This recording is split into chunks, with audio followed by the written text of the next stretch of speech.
So I believe we'll not be marking beacons or saying yes to those who are imaginary, but all of us will be attentive because our speakers will be sharing with us. Duncan told me to say something about my village.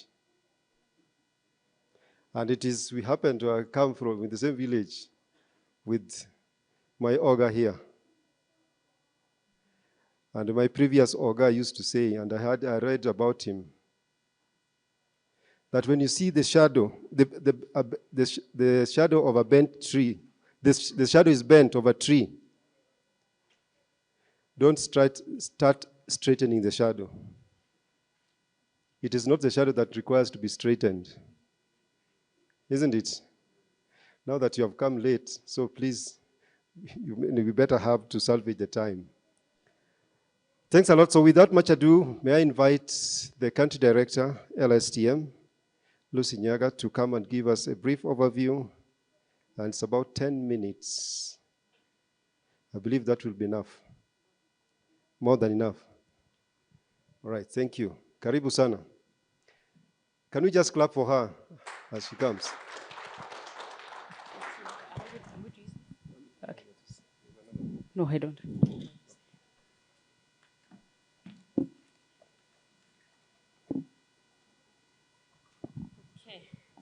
Okay.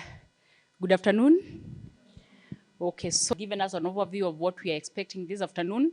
I know in the morning we were trying to, again, like I said, load too much so that we could have everyone at least have a brief, or rather have 14 years in a few minutes. And this afternoon we are going to go more into details of what we have been speaking in the afternoon, in the morning. So when you hear some elements repeated, it's just for emphasis. But just to let you know that more details are going to come out for us that are here, so that we can really get the details and be able to share lessons and best practices that have been done. So like for my session that I have now, if you look at your programs, this afternoon we are just going to look at the program impact. And when we look at the program impact, we are going to look at the different components that we are, we've been working with as a program. So for me, I'm just going to take 5 minutes as a refresher. So that's why I'm just giving a warning, just in case it's repetitive, but it's just refreshers in terms of what it is that we've been doing as LSTM, of course, led by the ministry, funded by our donors. So I'll just give an overview as a refresher, and more details will come from the presenters that follow me. So this is just an overview of our program from when we began. So in terms of presentation, I'll give a history of the MNH program since we began 14 years ago. I'll also give the program approach in terms of the phases that we have gone through. Then I'll give key program results. And from that outline, again, you can see it's really touch and go for more details to come in from my colleagues. And as I stand here, I'm not going to talk about figures or facts or things. I'm just going to tell a story. Very simple story, no technicalities, nothing. It's just our story. And our story as LSTM is demonstrating, as you can see from the program's title, is demonstrating impact.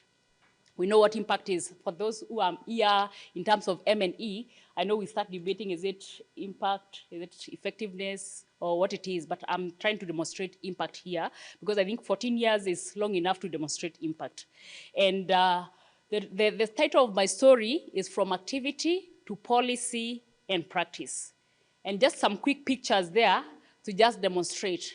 And for this, when I say activity, I mean from just doing things, doing things until we've come to a place where we can confidently say our doing has transitioned from, running around in a good way to putting in place systems, and systems that are backed up by policy, and policy that has grounded practices, or that we can translate into practice. I'll explain further. So as history, Our program began in 2009. That's the first phase between 2009 and 2009 and 2012. And we were calling this program phase 1 of Making It Happen program. And in this program, as you can see, our focus was mainly in in-service EMOC training, provision of equipment, training, EMOC training equipment.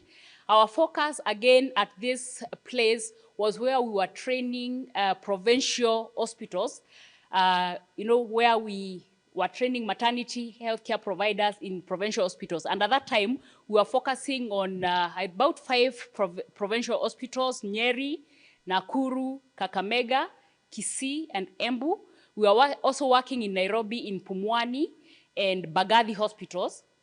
And we worked a little bit in Garissa, but focus there was training healthcare workers in provincial hospitals.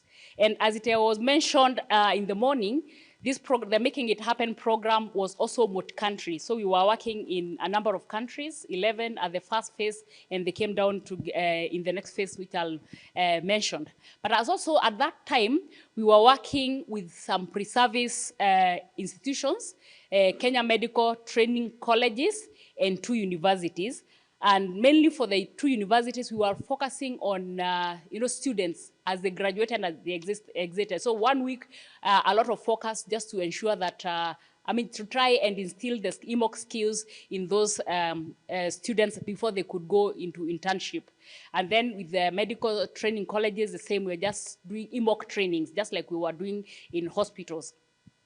Then within that phase, we are also incorporating aspects of implementation research so that then as we worked, we learned lessons and we incorporated into that. And we went to phase 2, which began between 2012 and 2014. And based on evidence that was collected during this first phase, the evidence showed that we really needed to expand our focus and not only focus on provincial hospitals, but expand to cover all health facilities that were performing delivery. And this is the phase sometimes we call expansion phase. And this was, of course, like I said, from evidence generated not only in Kenya, but also from the other countries that we were working with. And at that phase also, evidence on the need for implementation of the activities at pre-service institutions or at medical schools showed that if, based on what we had collected, if then enhancement of the syllabi and the curriculum happened, then there would be better mainstreaming and more efficient contribution to improving maternal and health care within that program. So at that time, during the second phase, we expanded to all health facilities that were conducting deliveries in Western Kenya, Central, and Nyanza. And during that phase, it's of important to mention that during 2012 to 2009 to 2012, we were receiving our funding from the UK government. But then based on the evidence that we provided, the UK, the FCDO, or rather the then DFID, Kenya came in to support more, given the evidence that we are given for the expansion phase. So from about 2013, thereabout during this phase, we call it sometimes the expansion phase, because of the work that we did, we got more funding, to expand to these other facilities. And we conducted that, a lot of EMOC training, provision of equipment. Still, we went on to do pre-service work, training with KMTCs and kind of end of program for medical students. And at that time is when we also realized the more need, for incorporating curriculum aspects. Between the end of 2018 and March 2019, there was a phase that then, as we tried to check what will happen, in the next phases, which of course we could not go on doing business as usual, just training and letting people out. There was a no-cost extension of about 3 months, where we then began conceptualizing and developing a new program. And this is the program that we call the current program, Sustainability and Institution Strengthening phase, where we took all the lessons that have been done, all the evidence that we had got from the previous implementation, and designed interventions that were designed at not doing, as you can see from my story from the beginning activity, not just necessarily doing, yes, but combining doing with aspects that will enhance sustainability and institutionalization. And this is the program that we've been implementing in the past 4 years, beginning 2019 to the current phase, which is ending at the end of this month. And in this program, the key focus, like I said again, was putting in place systems that will sustain the program before we move. And it had 4 components. This program that we are currently implementing has 4 components. The first component deals with support to the implementation of methods to improve quality of care through through maternal and perinatal surveillance response, what we famously or commonly call MPDSR. The second component touches on strengthening the capacity of the workforce through in-service EMOC training, and this also was combined with aspects of mentorship. And the third component was, of course, strengthening the capacity of pre-service education, training institutions, and the fourth component is the dissemination. Now, I'm not diving into details of this because my colleagues that follow after me will give more details in terms of what they did, what the components are, how they went through the activities, and how the activities translated into policy and practice. So, but broadly, for the purposes of now, I see the timekeeper showing me my time. These are the components that we are going to focus mainly on in this afternoon in detail as we go along.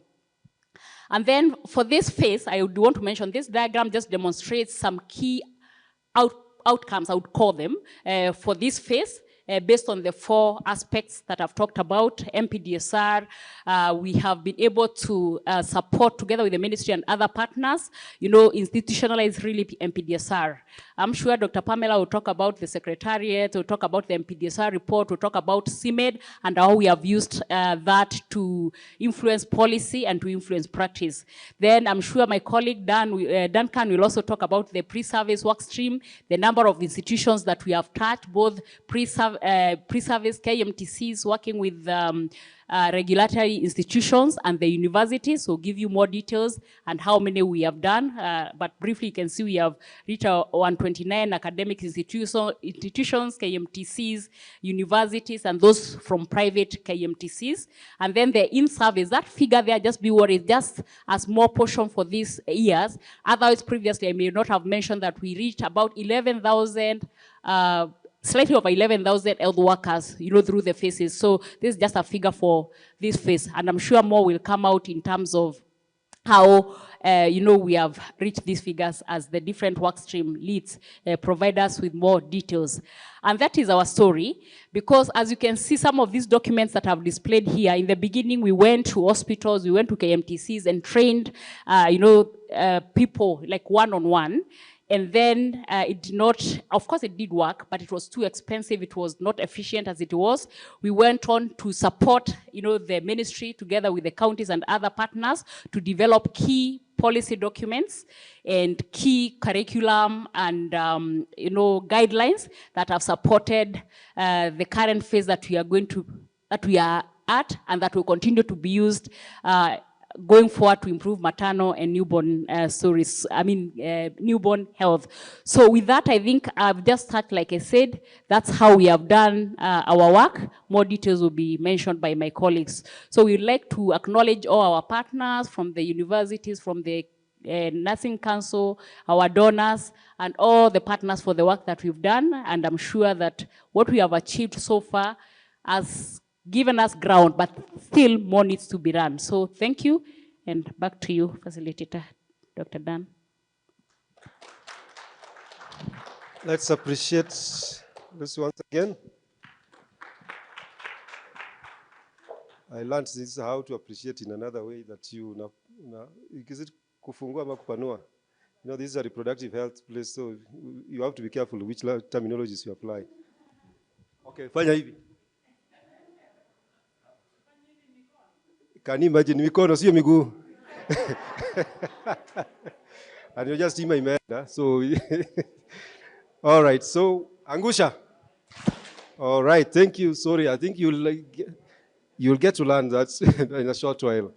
So it's time for movie, and Duncan likes movies, so please be careful as you watch this, and no, not be careful, but enjoy this. Listen from this is on the pre-service. Yes.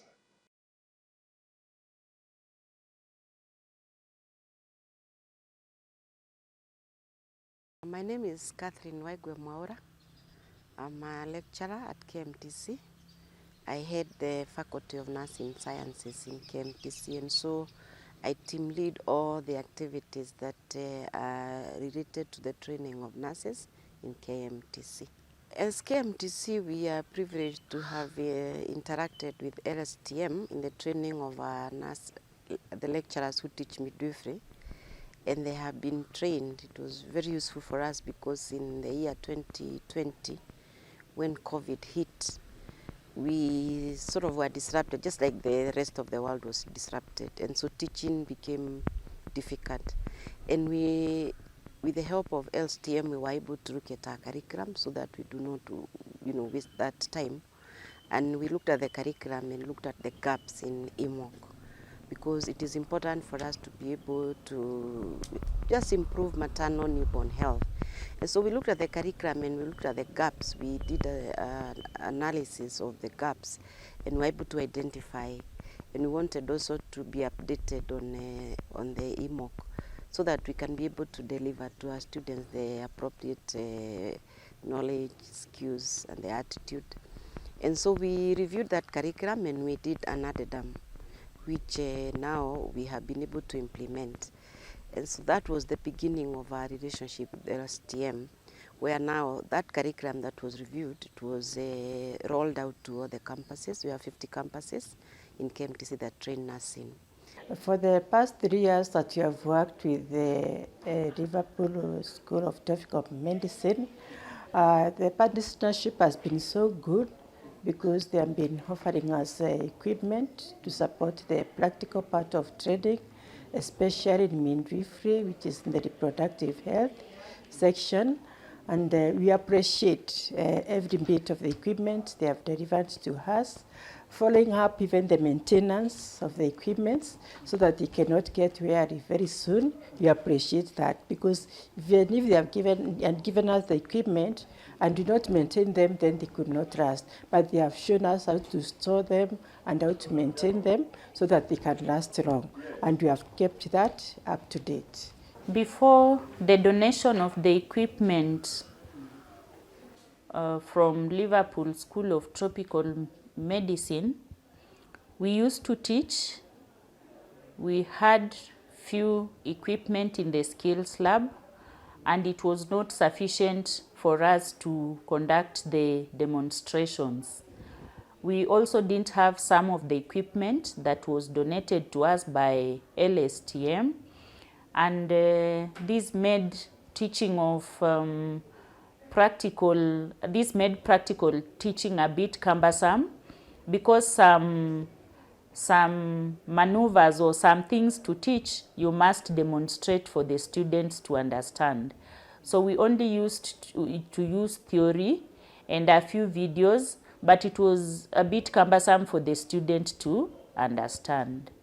So after the donation of the EMOC kit, training was organized for us, and we went and we were taught how to use the equipment while we are teaching.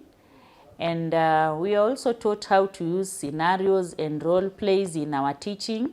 And this has improved greatly my confidence in the delivering of the content as far as midwifery is concerned. This also made explaining some difficulty maneuvers easy, because some maneuvers are very difficult to explain just with words alone. But when you teach with theory, then later on you conduct the demonstration, the students tend to understand better. There was something I was told that when hyenas want to eat one of their own, they first accuse it of smelling like sheep. I'm sure I'm not the sheep in this case. So for the pre-service, unfortunately, I think some of our desks, I think some of the people are still joining. And I know this is because of the heavy lunch that we took. But also the same elders have also told us that don't make a goat to be your friend, especially when you know that your skirt or trouser is made of plantation leaves. Otherwise, it will strip you naked. So for this afternoon session, please, let's try and keep awake as much as it is difficult making a presentation in the afternoon when people have taken something. Yeah, the same problems I was speaking about are here. Now you can see nothing is moving.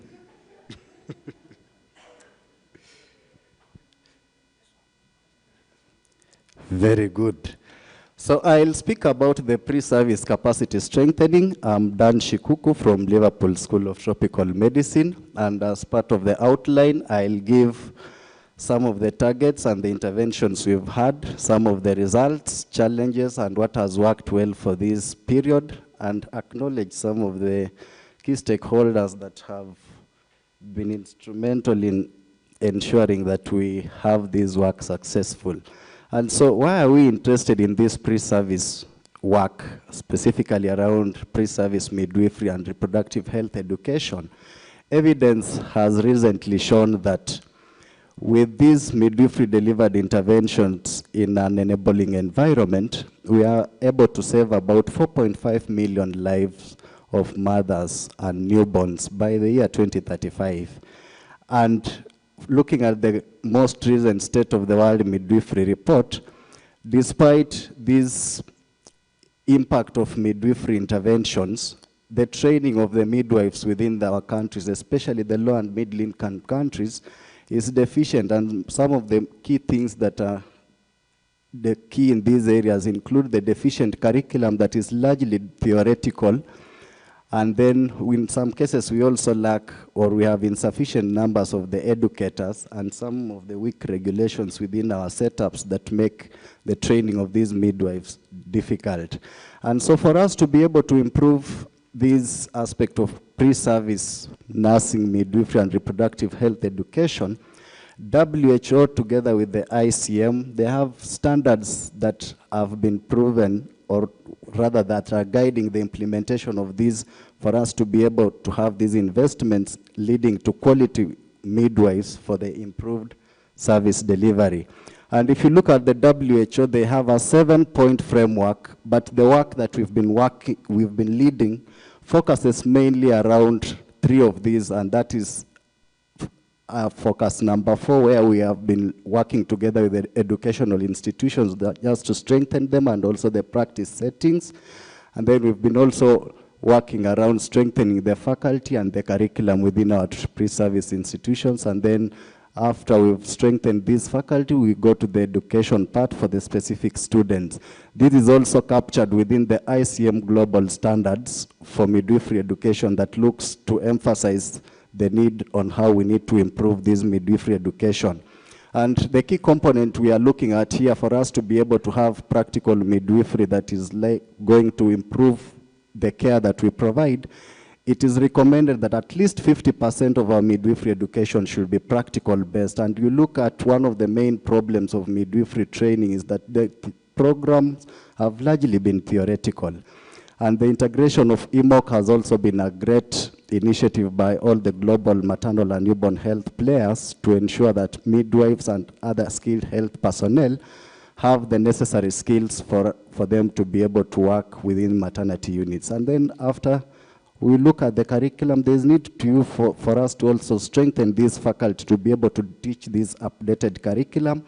And it doesn't end there. We also need to improve, to strengthen the capacity of our institutions by providing the necessary equipment just for us to be able to work within these setups. And so for pre-service, we've had 3 complementary programs. Today we are here discussing about the FCDO funded program that started in 2019 and ending this. But in addition, we've had 2 complementary programs supported by Johnson & Johnson and UNFPA that have been instrumental in building the capacity of what FCDO has done. And we are glad that these have been able to work in synergy to improve the overall pre-service work stream. The work that we've been doing on this program has largely been led by the Ministry of Health's pre-service task force.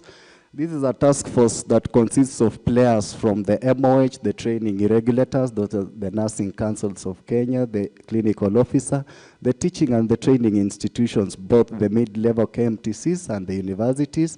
Development partners key here include the UNFPA, WHO, FCDO, Johnson & Johnson. We've also been able to work together with our association, that is the Midwifery Association of Kenya and the COGS. Then we've also been able to work together with the counties and the training hospital. And for this task force, MOH has been the chair, where LSTM has been the secretariat. And to update on progress for this, the players here have always held biannual meetings just to review progress on what has been done over the years.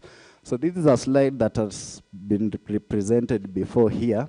The focus of this work that we did within the FCDO program mostly looked at mapping these training institutions and then supporting the review of this curriculum through the pre-service task force. Then after the review of the curriculum, we strengthened the capacity of these educators to be able to teach that curriculum. And then we did not stop there. We are also monitoring how that updated curriculum is being implemented and whether there are things we can be able to learn from that.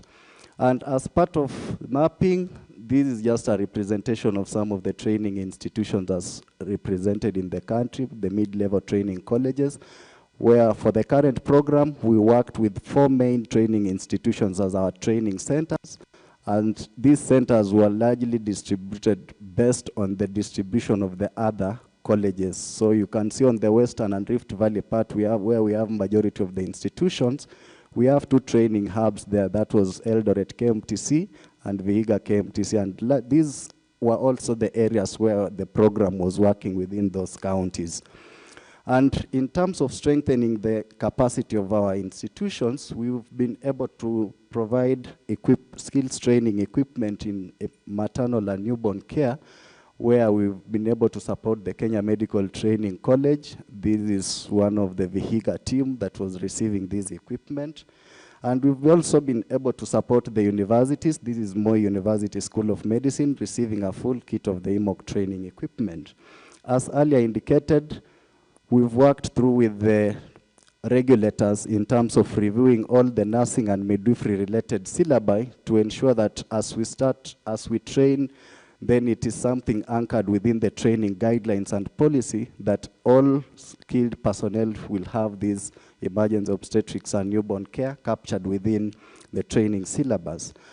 Similar things we've done with the Clinical Officers Council, where we've updated EMOC in all their training guidelines, starting from the diploma program all the way to the degree program. And for this program, we had, in pre-service, we had mainly 2 main output indicators that we were looking at for the 4-year period. But we are also aware that during this 4-year period, something happened in between that led to some of the changes in between. Unfortunately, for pre-service, these indicators did not change.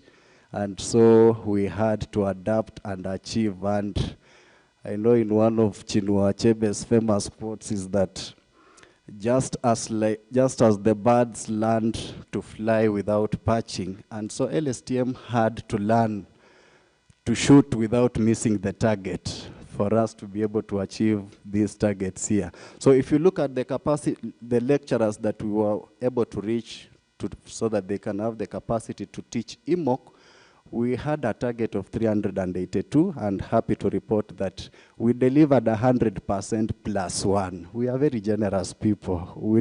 You gave us the money, we could not just give you 100%, at least we added you plus 1 here.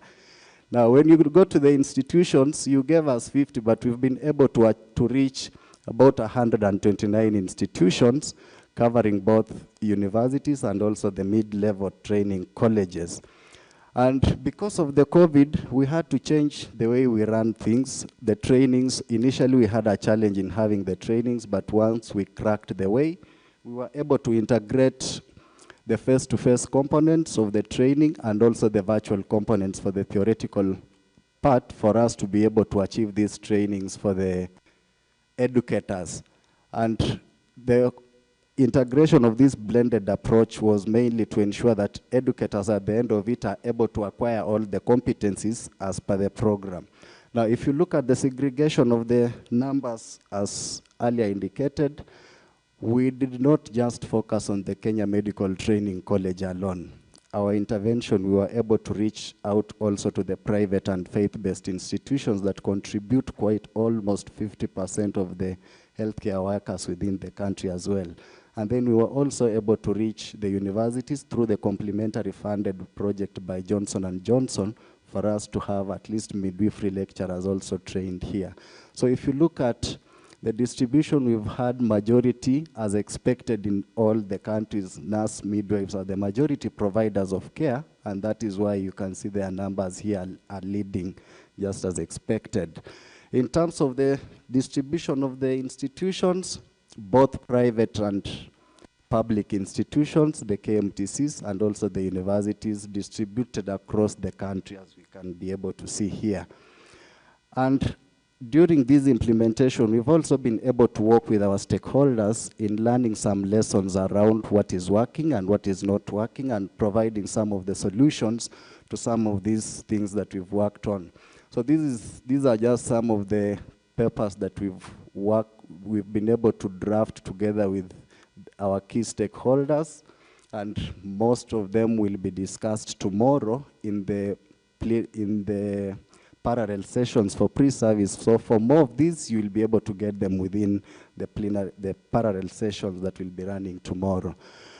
We are also, together with our pre-service stakeholders, the Kenya Medical Training College, Nursing Council of Kenya, Moi University, and the Ministry of Health, running a study to evaluate whether after updating this curriculum, we are implementing this curriculum. What is the effectiveness of this curriculum in terms of the teachers and also the students who are coming out? This is something we are implementation. We are almost completing the data collection, and thereafter we will go into the analysis and complete. In summary for this program, this is what we've been able to achieve. We've been able to review the curricula both for nursing and clinical officers, integrating with EMOC. So the map just illustrates the number of counties that, the map illustrates the number of counties that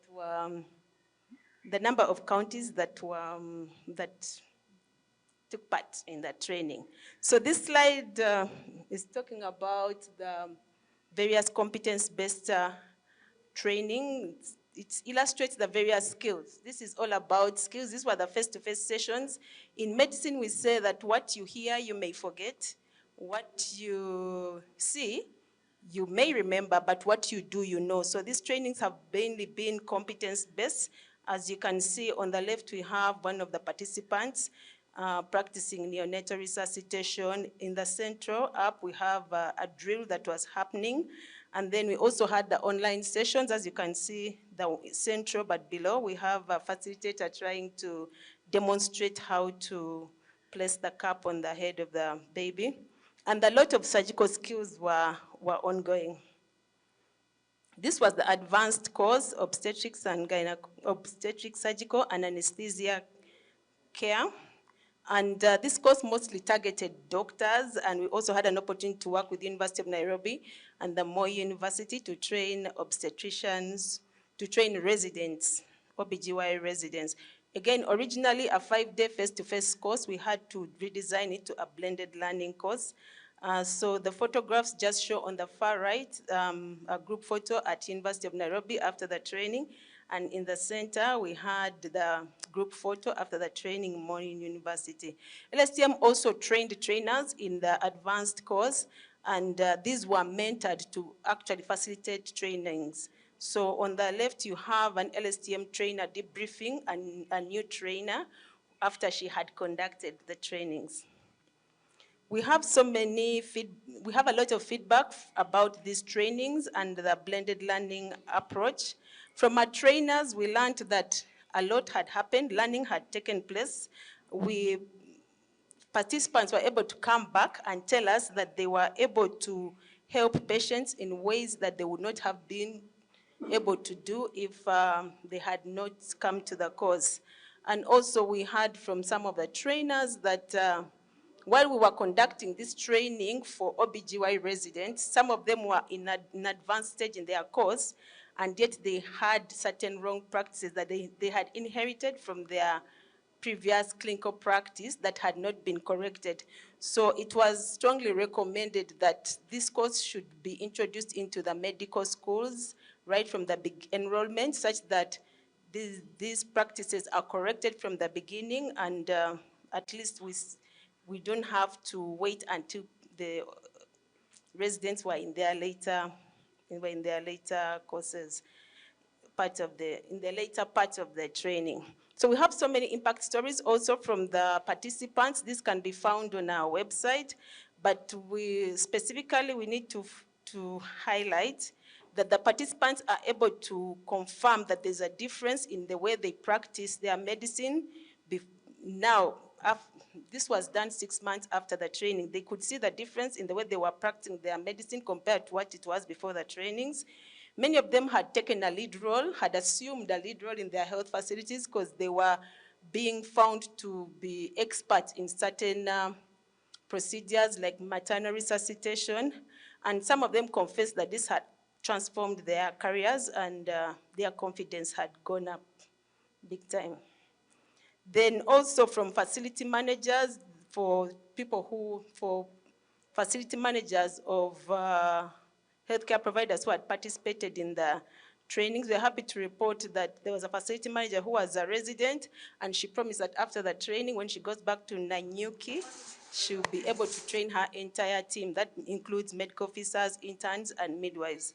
One of the medical superintendents in Wasingishu was able to confirm that after the training, his medical officers have greatly increased their confidence in performing difficult cesarean sections, and he's also been able to mentor midwives who have conducted assisted vaginal deliveries with favorable results. So post-training follow-up, the main approach to following up the trainees was through health facility-based mentorship. Initially, LSTM implemented this mentorship using the LSTM approach, but during the process, MOH also started developing the mentorship guidelines. So we are happy to note that currently, LSTM focal counties are implementing mentorship using the national MOC mentorship guidelines. We're also happy to report that out of the 111 mentors who are trained and who are practicing mentorship across the 25 facilities, Wasingishu and Vihiga have gone beyond the LSTM focal facilities, and they are implementing mentorship in the other facilities. So I think that is a good thing. We congratulate you, Wasingishu and Vihiga. Garissa is also intending to do so, but is still limited by resources. Also, post-training, we had several forums whereby we would follow up the mentors. We introduced WhatsApp groups for mentors, and these have remained active in the three counties, that's Wasingishu, Vihiga, and Garissa. We used to have annual reflection and learning events. These were inter-county, where all the mentors would come together and share experiences, reflect on what has worked well and how they can improve. LSTM also supported provision of MOC training equipment to the counties. This helped to increase the chances of the healthcare providers practicing the various procedures and skills. We also had joint field support and monitoring visits together with the county teams. And we've also worked with the counties to adopt an HR strategy whereby staff can be retained, MOC trained staff can be retained within the MNH unit so that they are able to use their skills. And when they need to be transferred, this dashboard is able to inform such decisions such that you don't have staff being trained and then they are moved into a department where they cannot utilize their skills. This slide shows the various forms of EMOC mentorship that is ongoing in the facilities. We have bedside mentorship, a lot of that is happening. And then we also have the use of mannequins. The various facilities are able to use mannequins to demonstrate skills, and also the trainees are able to practice these skills even in their free time. Then we've also had use of patient case notes, whereby, for example, when we are doing a mentorship on pathograph, we've had an opportunity to review patient case notes, and that way it brings the cases to life, and then healthcare providers are able to learn better. Skills Lab is are very, very instrumental in mentorship. And I just want to highlight that under the MOH guidelines, it's a prerequisite for a health facility to have a skills lab. So in the middle, you have a skills lab in Garissa where a mentor is demonstrating skills. And we also use the drills in mentorship. Under monitoring and knowledge management, LSTM supported the counties to conduct EMOC functionality assessments. These are assessments whereby we assess the availability of signal functions in the facilities, and we also are able to assess the actual performance of the signal functions. From the beginning of the program, that was in April 2019, we've been able to conduct 10 cycles of EFA, results of which have been shared with the facilities. And among the results, we usually highlight the reasons for non-performance, and then facilities are able to sit together and address these reasons why the facilities are not able to perform the signal functions, and this can be used to improve availability and actual performance. We're happy to also note that initially we were using the LSTM tool to conduct EMOC functionality assessments, but we came together with other partners, Options and JPEGO, and were able to harmonize this tool that was later presented to MOH, and through a series of meetings, MOH was able to review this tool, and it's now it is now a Kenya tool. It's called the Kenya Mentorship Assessment Tool. So this tool is now in use. LSTM has supported its focal counties with reference guides on how to use this tool. Again, congratulations, Vihiga. They have used this tool for the previous quarter. Garissa and Wasingishu have also used the tool to collect data, but are yet to compile their reports. Some of the challenges they have shared is that the tool is paper-based, and so it takes a lot of time to conduct the analysis. So again, we are in discussion with MOH to see that the tool can be digitalized, because previously we were using a digital tool, and now we have an MOH tool that could be digitalized, and once you enter the data, the signal function performance automatically is, the report is produced automatically. LSTM also had an opportunity to conduct several implementation research, and the results of this again will be shared tomorrow. So again, I invite you to come into the sessions, the parallel sessions for in-service tomorrow. But we have evidence that actually signal function performance improved in the basic and comprehensive centers. So the photos just show what some of the feedback we had, whereby one of the facilities in Wasingishu mentioned that following the report of EMOC functionality assessment, for the first time, they had misoprostol stocked in their health facility, because this was found to be a gap in achieving the signal functions.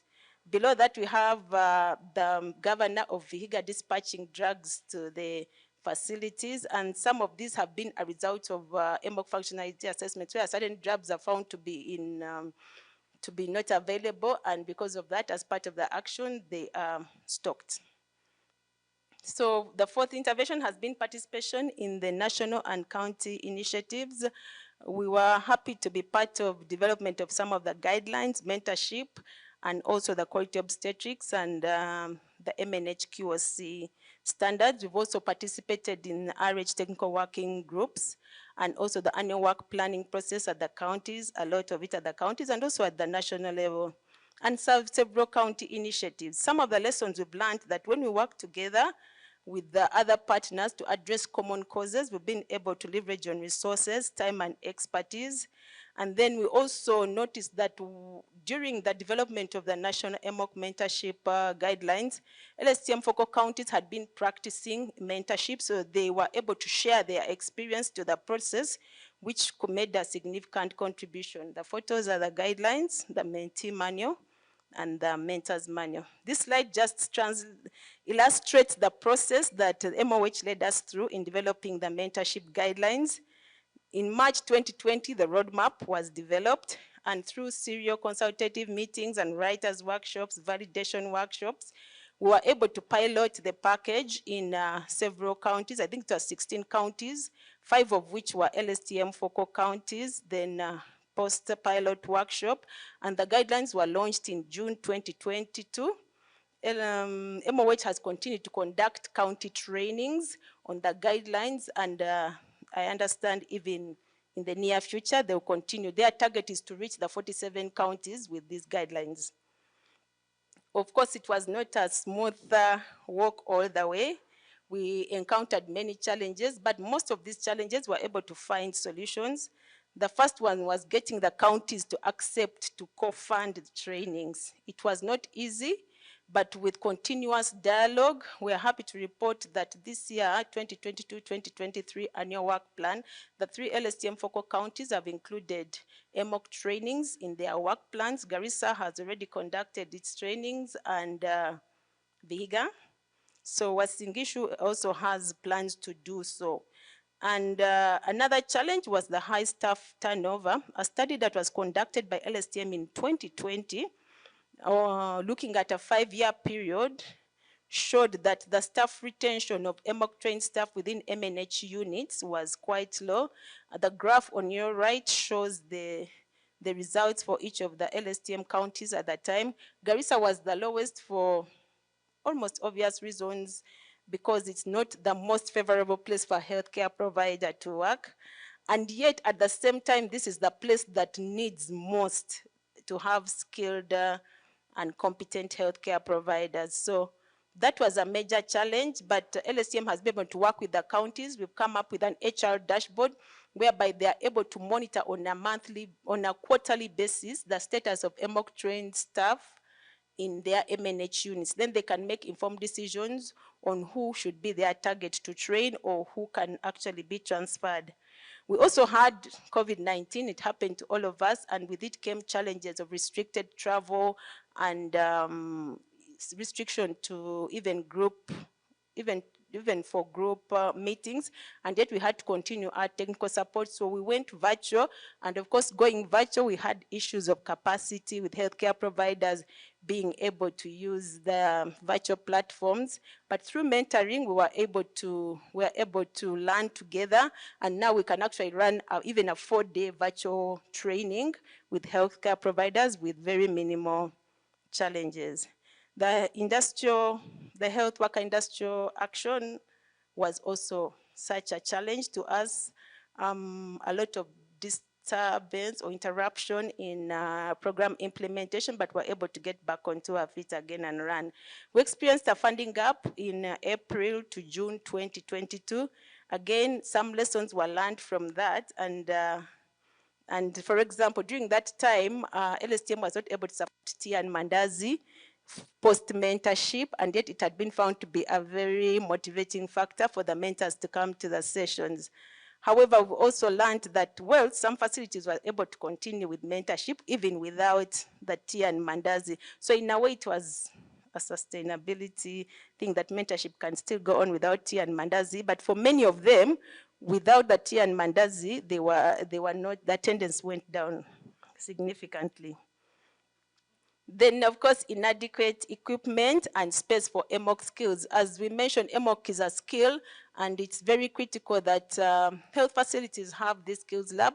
It's actually a prerequisite by MOH standards that for a health facility to conduct mentorship, they must have a skills lab at the health facility. LSTM provided equipment, which is mostly at the county level.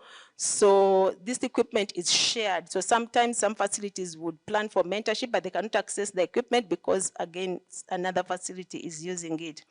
Then we also identified curricular gaps, especially in the medical schools on EMOC skills. But as you heard from Professor Cheserem, University of Nairobi has already taken up the challenge of incorporating EMOC trainings into their curriculum. We also have faced a challenge of limited geographical coverage of the program. Again, we get requests from many counties asking if we can support their EMOC trainings or other interventions. So we believe that this is an intervention that could be scaled up for other counties to be able to use this as well. Another challenge was the county HR dashboard. That is for maintaining the strategic, for maintaining EMOC trained staff within their units, getting the counties to sign that they will commit to ensuring that EMOC trained staff are not transferred to other units was not so easy, but eventually they were able to sign a declaration of intent with their health facilities such that decisions of staff rotation can be made can be informed from the HR dashboard. So below we have feedback from a mentor saying they do not have a skills lab in the facility, and so the equipment are shared, so sometimes they don't even have the transport to go to the county and collect the equipment. So Joy, this graph illustrates how the challenges affected attendance of healthcare providers in mentorship. COVID-19, of course, affected us majorly, and then we picked up again towards October 2020, the healthcare providers strike started. The peak was around January 2021, and then we picked up again, and then we had the funding cuts between April 2021 to June. Tea and Mandazi also brought us down a bit, but again, we resumed, and then this has stabilized over the months. To note, since April last year, LSTM has not been providing any support in terms of finances and very minimal technical support to the health facilities, but mentorship has continued. And we want to congratulate our gallant mentors and the health facility for actually demonstrating that mentorship has been institutionalized in their facilities. So best practices, in a nutshell, co-funding has been a best practice. It has led to a lot of ownership, provision of equipment, training equipment and mannequins, the blended learning approach, very flexible and less costly, directly linking gaps in MPDSR and EFA for EMOC mentorship has also been a best practice. Award and recognition of the healthcare providers, as you saw from the previous presentations. And then EFA digital data management is very efficient. It reduces on the work that the healthcare providers have to do in order to enter data, and then they have to analyze it using a paper-based tool. Tea and Mandazi is still very critical for post-training mentorship. For facilities that have been able to sustain it, we see that their attendance has been consistent. This dashboard, this is an HR dashboard of the county strategies that the counties are using for staff retention in the MNH unit. You realize that when we did the baseline in August, majority of the facilities have since increased their status of EMOC trained staff within the MNH units. Just to note, you see that one facility, Jumia Kaimosi in Vihiga, is at 0%, and it's because of the high staff turnover. So in conclusion, in-service capacity strengthening activities, achievements have been done. We've had several challenges, but majority have been addressed. We received feedback from many of our beneficiaries. Good practices and lessons have been documented. And we are happy to say that since April 2019, we've been transitioning and working with the counties, and there's been continuity of EMOC trainings, and there's been intentional budgeting for the trainings within the county AWPs. There's been continuity and expansion of EMOC mentorship using the national package. There's been continuity of EMOC functionality assessment. The challenge is the paper-based tool, and then the counties have adopted the HR dashboard as a strategy for retaining EMOC trained staff. So we want to acknowledge all our partners who have enabled us to do this. And we need to also remember that at the end of it all, it's that healthcare provider, that frontline healthcare provider, who has made the significant contribution. So thank you so much.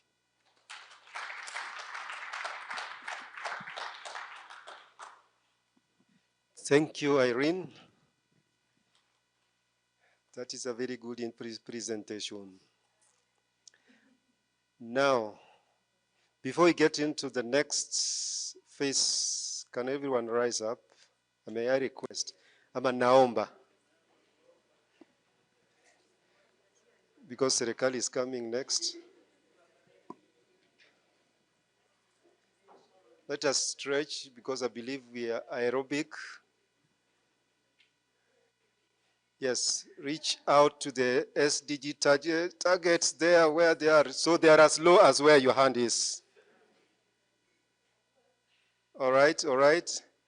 Maternal mortality down, down, down, down. Are we?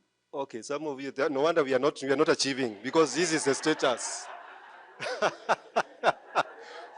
We like it at our comfort zone, isn't it?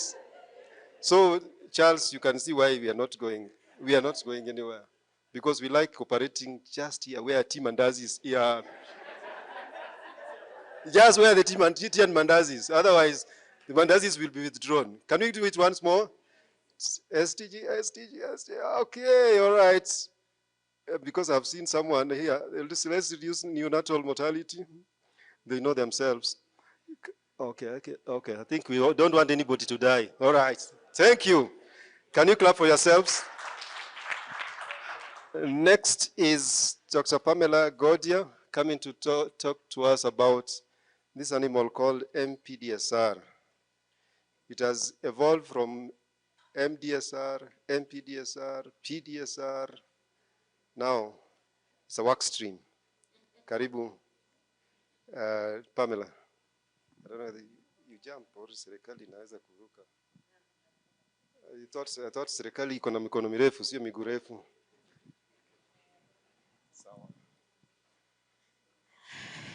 Good afternoon, everyone.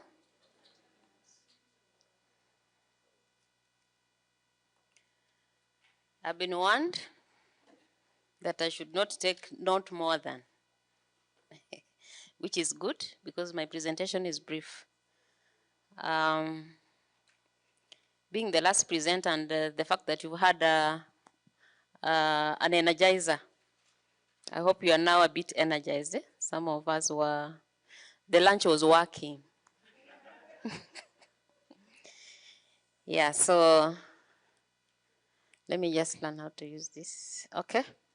So maternal and perinatal death surveillance and response, MPDSR workstream. I'll give an overview. Pamela Goide is my name, Senior Technical Officer and Lecturer, Department of Public and Global Health, University of Nairobi. So my outline, presentation outline, I'll give a small background, then talk about objectives of the MPDSR workstream, national achievements, county achievements, mention a few of the challenges and lessons learned, provide some insights about opportunities for improvement, and make a conclusion about the program. In the morning, we had several figures about how maternal mortality is, especially for Kenya, and the figures are varying between 3,000, yeah, depending on where your reference point is. So we have some people saying we lose 3,000 women, 3,000 women annually, 5,000. The new WHO report of 2023 says 7,400 women dying every year due to complications of pregnancy and childbirth. Now with MPDSR, as the name suggests, we are looking at public health surveillance and response of maternal death, trying to find out what is the burden of both maternal and perinatal death and identifying the avoidable factors, and also going further to put a response in place to prevent future death. So that is the essence of this MPDSR program. And the most important aspect is when we take action to prevent or eliminate future deaths. So coming back to our program, the MPDSR component, quality of care component, looking at MPDSR, we were actually implementing the guidelines that had been published in 2016 by the Ministry of Health, where it showed that counties, in terms of implementing maternal and perinatal death reviews, were operating at suboptimal level. So our focus was to see how we can make a difference or change what's happening at that level, either at both at national level and in specific counties. So our work was at both national level and 5 counties, which have been mentioned in the morning. And of course, this was scaled down to 3 counties to focus on Garissa, Uasin Gishu, and Vihiga. So the objectives of the work stream, what are the objectives of the work stream? It was mainly to support the implementation of methods to improve quality of care. And the focus here is on maternal perinatal death surveillance and response, and the confidential inquiry into maternal deaths. Then the other objective was finding a way of sustaining the process of confidential inquiry into maternal deaths, which I'll refer to it as CMD. And then strengthen also perinatal death surveillance and response, and building, having a system of embedding this into national existing processes at both national and county level. So what were the components? We said we were working at the national level and also working at the county level. So at the national level, we had the National MPDSR Secretariat. Some of you have been there, some of you have not. We had the National MPDSR Committee. We participated in the standardization of training materials, and also supported the process of starting the CEMD process, and also the process of the national, support the functionality of these committees at either the county level and at the facility level, and then building the capacity of the county in terms of reporting. So in the subsequent slides, I'll just touch briefly on what we did on each of those bullet points. For the National MPDSR Secretariat, we established it in 2016. It's an office, it's a space we were given to squat at the Ministry of Health, Department of Department of Family Health, Division of Reproductive and Maternal Health. So we have an office there, number 73. And initially we had, when we were setting up the office, we had 2 staff, myself and another administration staff who were placed in that office. But then as the program is transitioning, we have MOH appointed staff to work with us. Sadly, we lost one of our staff, Dr. Gitonga. Some of you know him. He was very instrumental and supportive in the running of this secretariat, and we thank him for that in absentia. Then convening of monthly technical team meetings, which provide technical direction. So the technical team was mainly composed of our partners who are here, UNFPA, UNICEF, WHO, and USAID and the World Bank through the MDTF project. So they were also part of this technical team. And we also had a team coming in from UK to support the setting up of the secretariat and also the running of the secretariat. National level achievements, we are at the National MPDSR Committee, so we also officially appointed this committee in 2016. I think the committee was almost set up, officially launched at the time we were launching the guidelines. Then through the working closely with this committee, whose role was to oversee the implementation of MPDSR activities in the country, and it was also to meet, looking at the TORs, it was to meet on 6 monthly basis, at least twice a year, and just give that strategic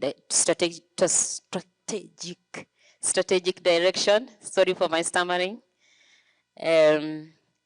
Then we've also overseen through this committee the development of the first CMD report, which was the committee, because of it was versatile in terms of its membership, consisting of members, representative from all our UN agents. We had a representative from other departments, the Ministry of Health, other ministries, Ministry of no, I don't think there was education. I was thinking about education, but there was the Department of Vital Statistics were key members of this committee, and the professional associations, COGS, Kenya Pediatrics Association, and then also the regulatory bodies, Nursing Council of Kenya and Kenya Medical and Dentist Council were all represented in this committee, and meeting annually, and they oversaw the first CMD report that we produced and launched in 2017, which also generated a lot of media coverage around maternal health at that time. Then coming to the MPDSR training resource standardization, we trained 64 TOTs, trainers on MPDSR. We had planned to train 60, but we trained 64, and these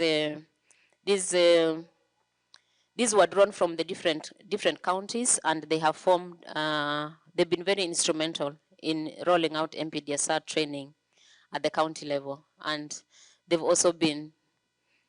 They're able to train inter-county if and when requested, and if funds are available. They've also formed a WhatsApp group. They formed a WhatsApp group, and it's been instrumental and very important in terms of information sharing. Those are some of the things that some of the screenshots from the WhatsApp group, though not very clear, but it's just for demonstration. Then supporting the process of confidential inquiry into maternal deaths. You can see there, those are some of our assessors. We call them maternal death assessors. We trained in total 93 maternal death assessors. Of course, with the mentorship from our UK team. And because this whole process was, we were learning lessons from the UK confidential inquiry into maternal deaths, and we also learned lessons from the South African confidential inquiry into maternal deaths. So during this interaction, we trained 93 maternal death assessors, and this led to the production of the first report of maternal deaths that occurred in 2014. But the report was published in 2017. The second report, we had data for 2015 and 2016, which we also reviewed and presented to the committee, although an official report was not launched as the way we had done the first one, but the results were available for the team members to use, and there are plans for subsequent reports. I know the project is ending, but we are planning ahead, yeah? By the grace of God, we hope things are going to, we are a praying nation, aren't we? Yeah, so we hope things are going to improve. And maternal deaths for 2017-2018 have been assessed, and we have that information. We have that data. In the subsequent in the meetings that we're having tomorrow, we have a session on confidential inquiry into maternal deaths, looking at data for between 2015 and 2018. Yeah, so that data is available, report is available, and we'll share details of that report tomorrow. The details of the findings, yeah, yeah, and then we have also in store maternal deaths for the period 2019-2020. These have been anonymized. These have been retrieved from the health facilities. They've been anonymized. They're pending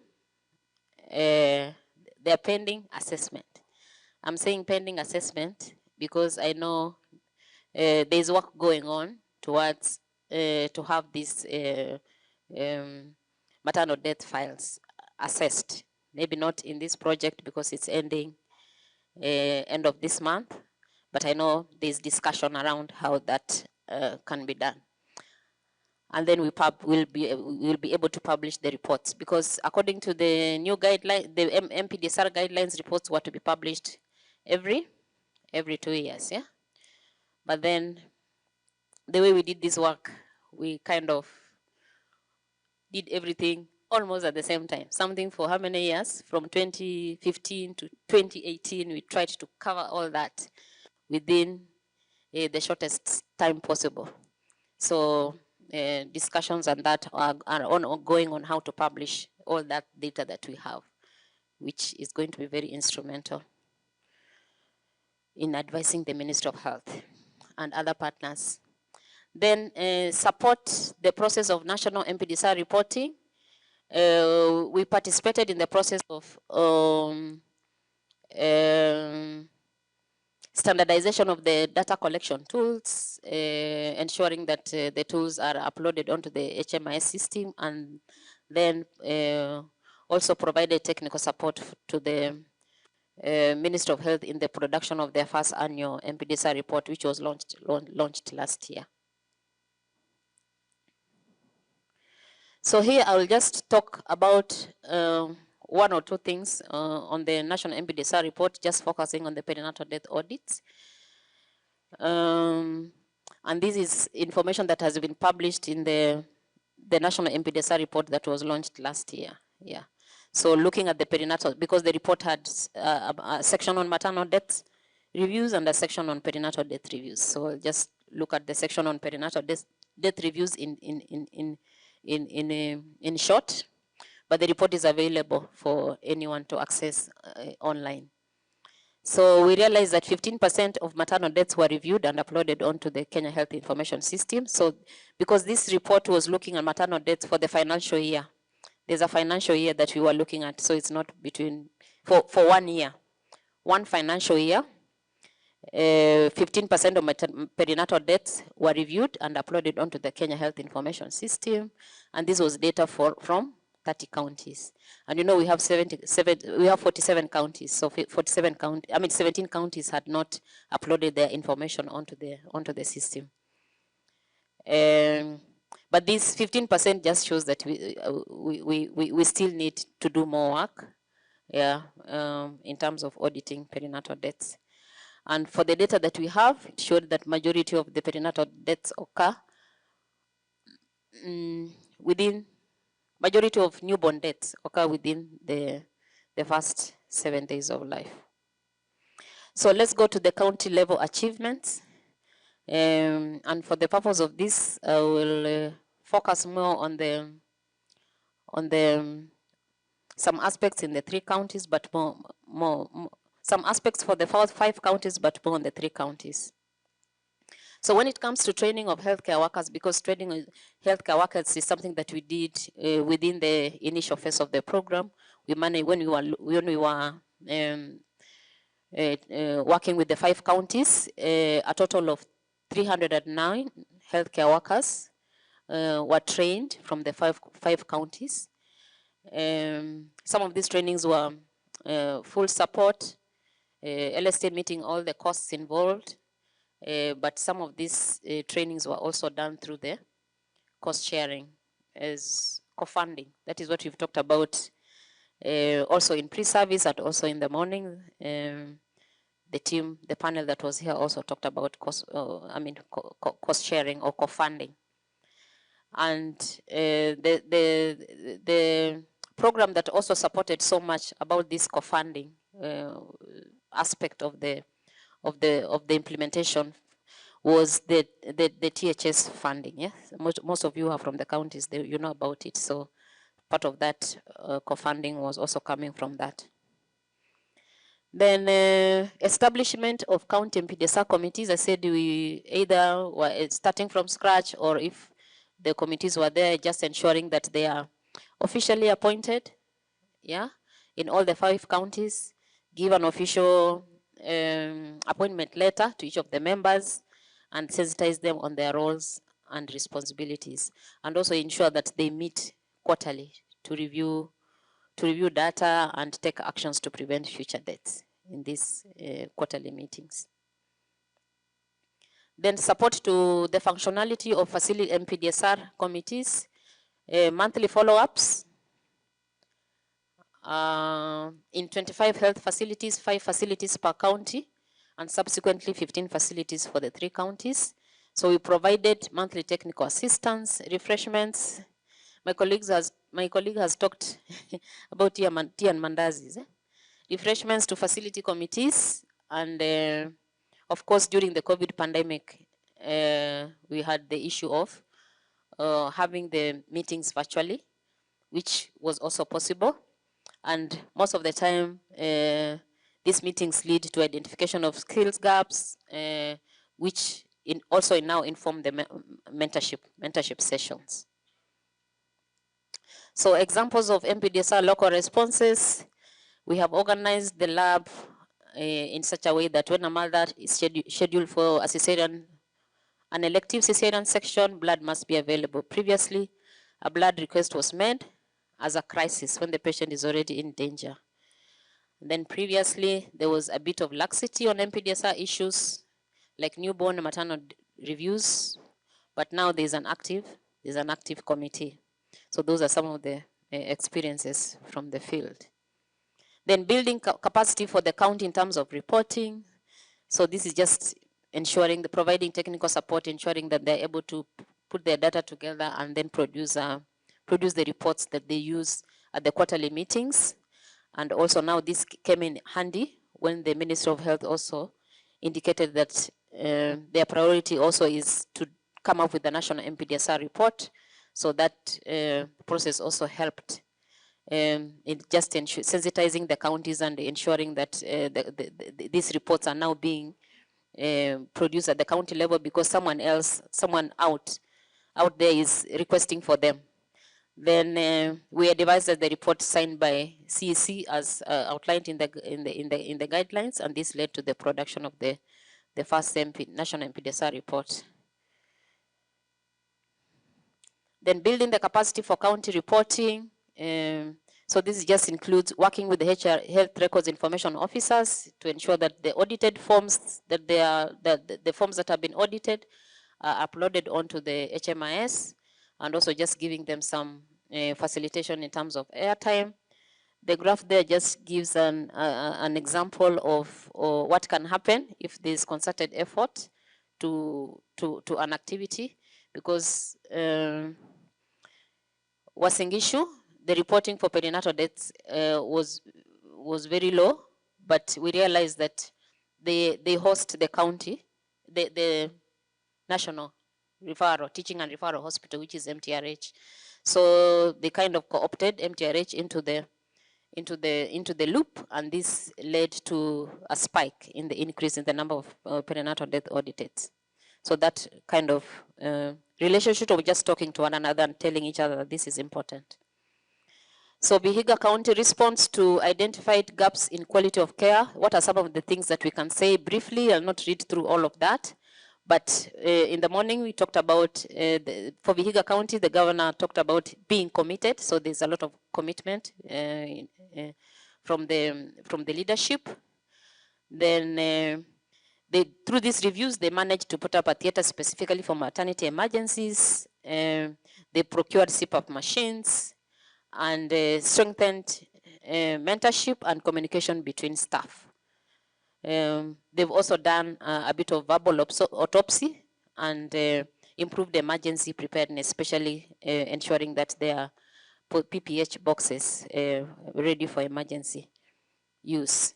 Garissa County, they established the WhatsApp forum where the county leadership are members, and they're able to communicate easily.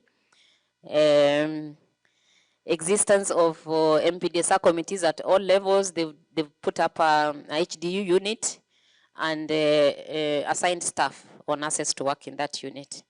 Wasingishu County is managed to upgrade some of the BMOC facilities to CBOC, employed staff, including obstetricians, and bought the fridge for storing blood at Ziwa sub-county, which was at that time a BMOC facility. Challenges, we'll go briefly on the challenges because Dr. Okora here is telling me I have 1 minute, but he has been very unfair to me because I'm the only one he's showing that paper. I've not seen him showing that paper to anybody. Okay. So, MPDSR implementation challenges at the national level. The most critical one has been the committee meetings have not been very consistent. The national MPDSR committee meetings have not been very consistent because of availability of senior MOH management team. The last meeting was held in 8th December 2019. Those are how many years ago?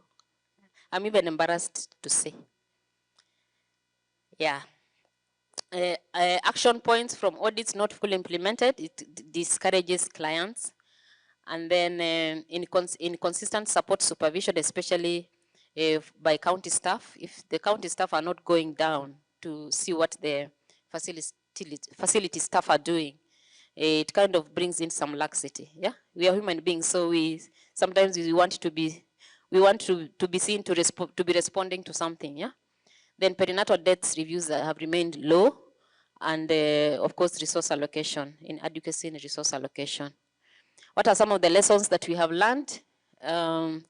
MPDSR prioritization and inclusion of activities into county work plans and budgets promotes ownership.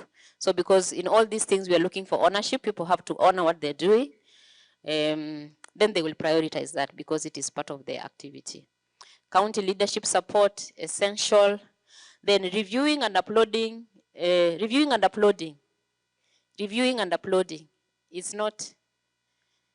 does not necessarily lead to improved quality of care. It only just tells you what the problem is, because now you are able to see the data. So we need to go further and address aspects of quality of care, what needs to be improved exactly, and how to implement the recommendations that have been recommended or identified. Then linking maternal and perinatal death audits with EMOC mentorship improves quality of life, or quality of care, sorry. Because maternal death cases are used, or perinatal death cases are used as some of the scenarios in the mentorship sessions. Yeah. Then the R within MPDSI is still weak. This one we heard about it in the morning, and then we need to respond. We need to put more effort in the R. And then having consistent follow-up and mentorship by county leadership has potential to produce positive results. So it's people, human beings, you want to be seen to be responding. Sometimes you work better under when you're having adrenaline running through our veins. Yeah, we want to be told, have you done this? Have you done this? Have you done this? If you don't ask me whether I have done this or have done that, and I know I'm supposed to do, I'll say nobody's going to ask.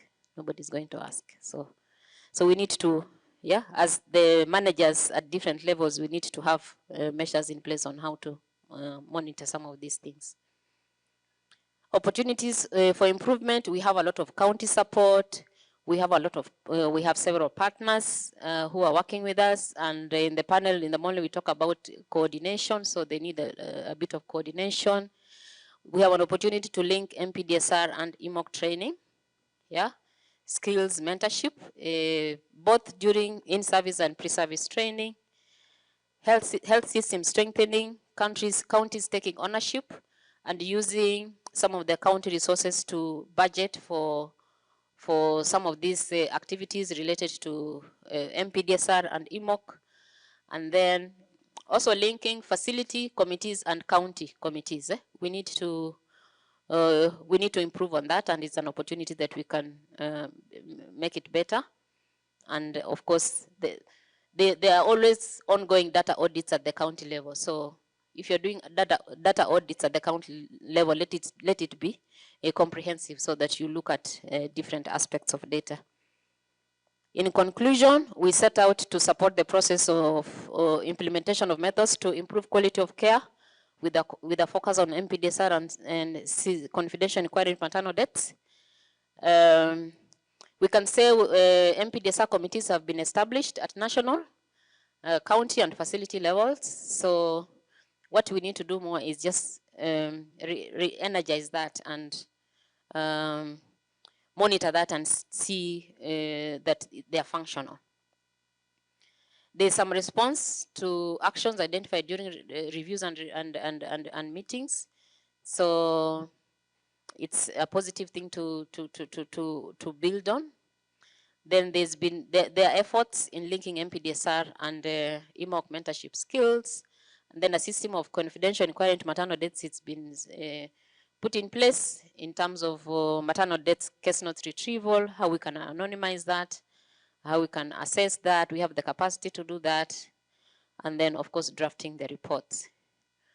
Then, though at a slow pace, perinatal death audits are still ongoing, and this can be found, more details of this can be found in the MPDSR national report. The MPDSR system strengthening is ongoing, and details of this will be discussed in a different session, because one of the recommendations of the CMD report was to strengthen that system, yeah, because of issues that we had with the data, with the tools. So tomorrow we have a session in the MPDSR track, which will be looking at progress in the implementation of the recommendations that have been that were discussed or identified during the first CMD report. So there's a different session that will be looking at that. There's a pool of 20 TOTs which countries can draw on. And some counties have included MPDSR activities in their work plans. And then some facilities can also convene monthly meetings at their own cost. Plans are underway to include MPDSR modules in the pre-service training curriculum. And the process for auditing maternal and perinatal deaths has been established during the program, but a system to objectively assess the response from the MPDSR process is required. Thank you so much for your patience, and thank you also, Dan, for your patience. But I felt after 4 years, I should just present what I had to present. Thank you so much.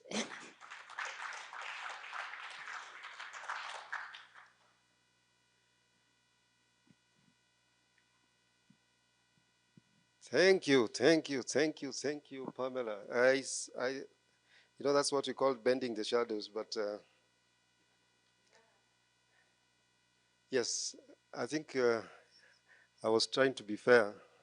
Actually, I added you 3 minutes. Can you imagine? So, after that, those many minutes, can the following, you know, we used to have these teachers who used to call, can the following come forward?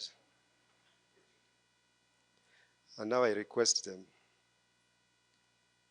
led by Lucy, followed by this man who tried to elongate a name which is similar to mine, but it's only that it's you, so it's going upward. So that's why you're growing taller. Duncan, Irene, and Pamela. Or do you want me to be fair to you so that you remain behind? Yes, it is that time that you can ask, you can comment, but not make another presentation. There are still more sessions coming, as each one of them, I believe, each one of them had a certain statement that tomorrow there'll be more to be discussed. So you just make a point. I believe someone will help us with the mic. Moving around, a question, direct question, you state to whom that question is referring to. I have the privilege that I cannot be asked a question, so, but I can shoot many questions to these people here. The floor is yours. Hands up, start going up for any comment, any question. We have had presentation overview. I don't know whether there's any question on there, but the key point, that was just opening for the teams, for the team that has presented. We had Irene talking about the in-service training, the pre-service by Duncan, and then MPDSR finally by Pamela. Questions?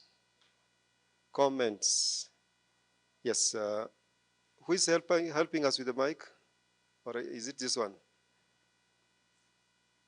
Okay, there's drought.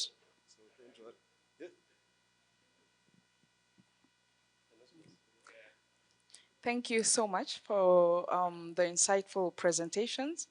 My question is, it's not really a question, it's a request for clarification.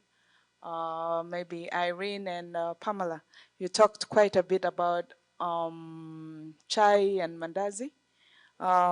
Maybe if you could just tell us if it's a moniker for something else or is it really just chai and mandazi?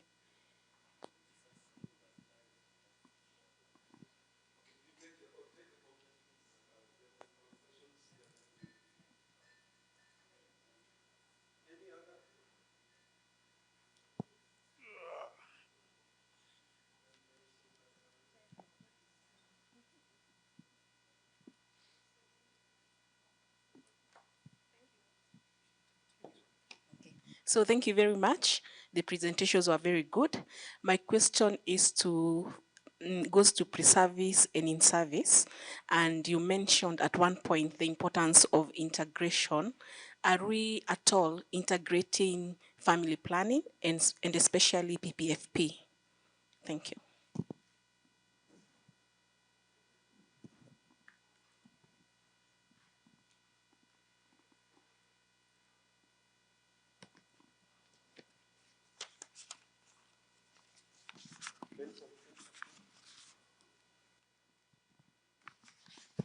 Thank you. Benson Milimo is my name. I have a question on the latest presenter.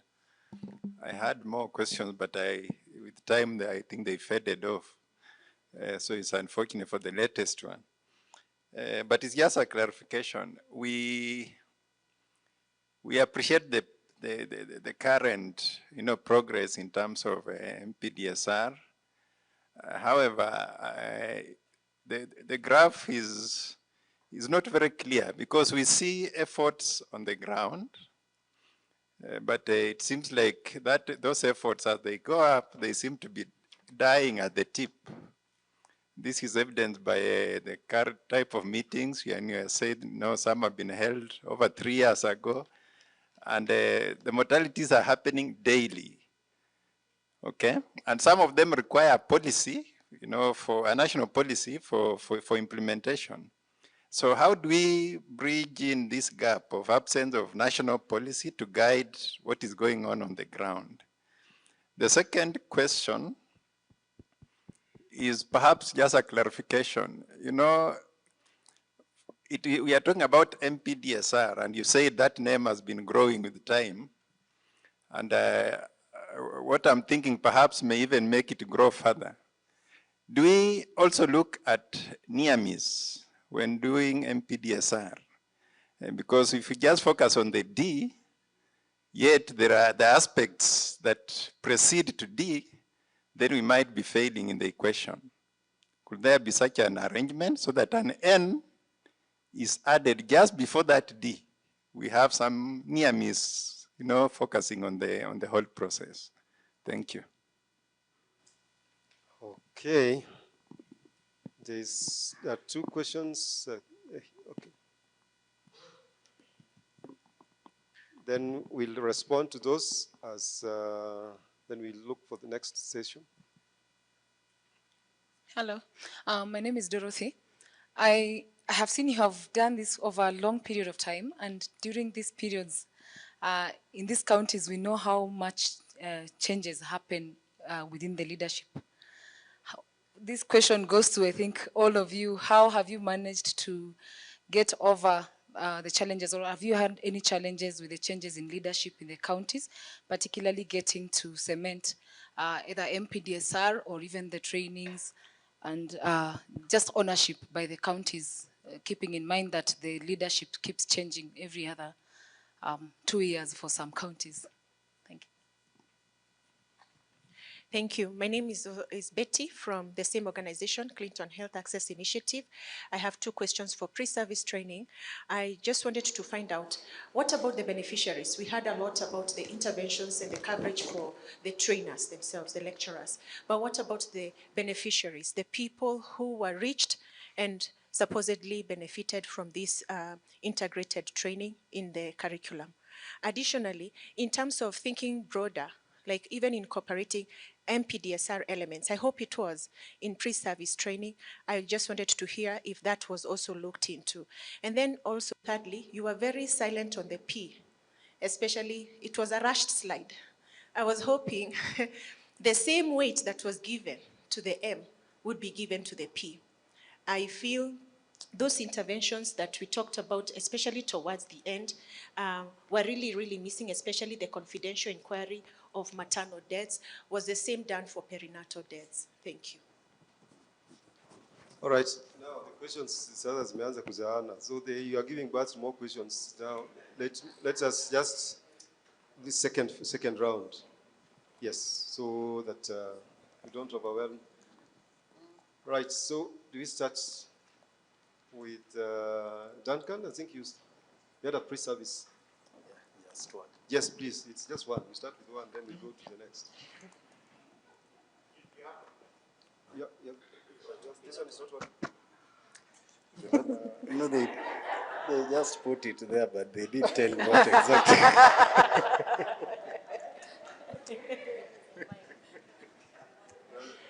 Yeah, this is why orientation is very important before you start implementing some things. So in terms of the questions, a question by Betty regarding the beneficiaries, who are the students in this case from pre-service institutions. Yes, there is a randomized controlled trial study that is ongoing that I mentioned on assessing the effectiveness of the implementation of this updated curriculum, taking place in 20 sampled KMTCs nationally. That is ongoing. We are just about to complete that data collection for the students.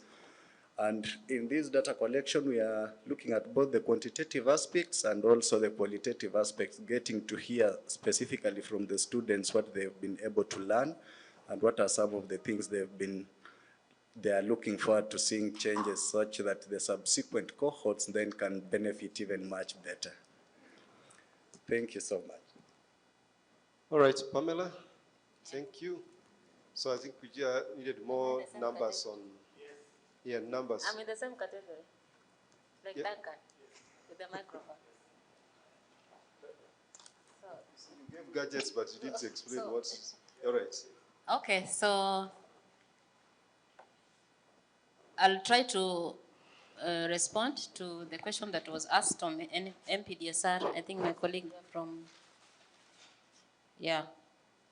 he asked about whether we are looking at near misses, and then adding near miss. Near miss. After P. The near miss. Before the P. Yeah, so according to the guidelines that we are implementing, facilities are supposed to meet on a monthly basis, whether there is a death or no death. And near miss is also one of the things that they need to look at. So maybe I just didn't talk about it in my presentation. But it is one of the things that are required to happen at that level. And facilities are doing that.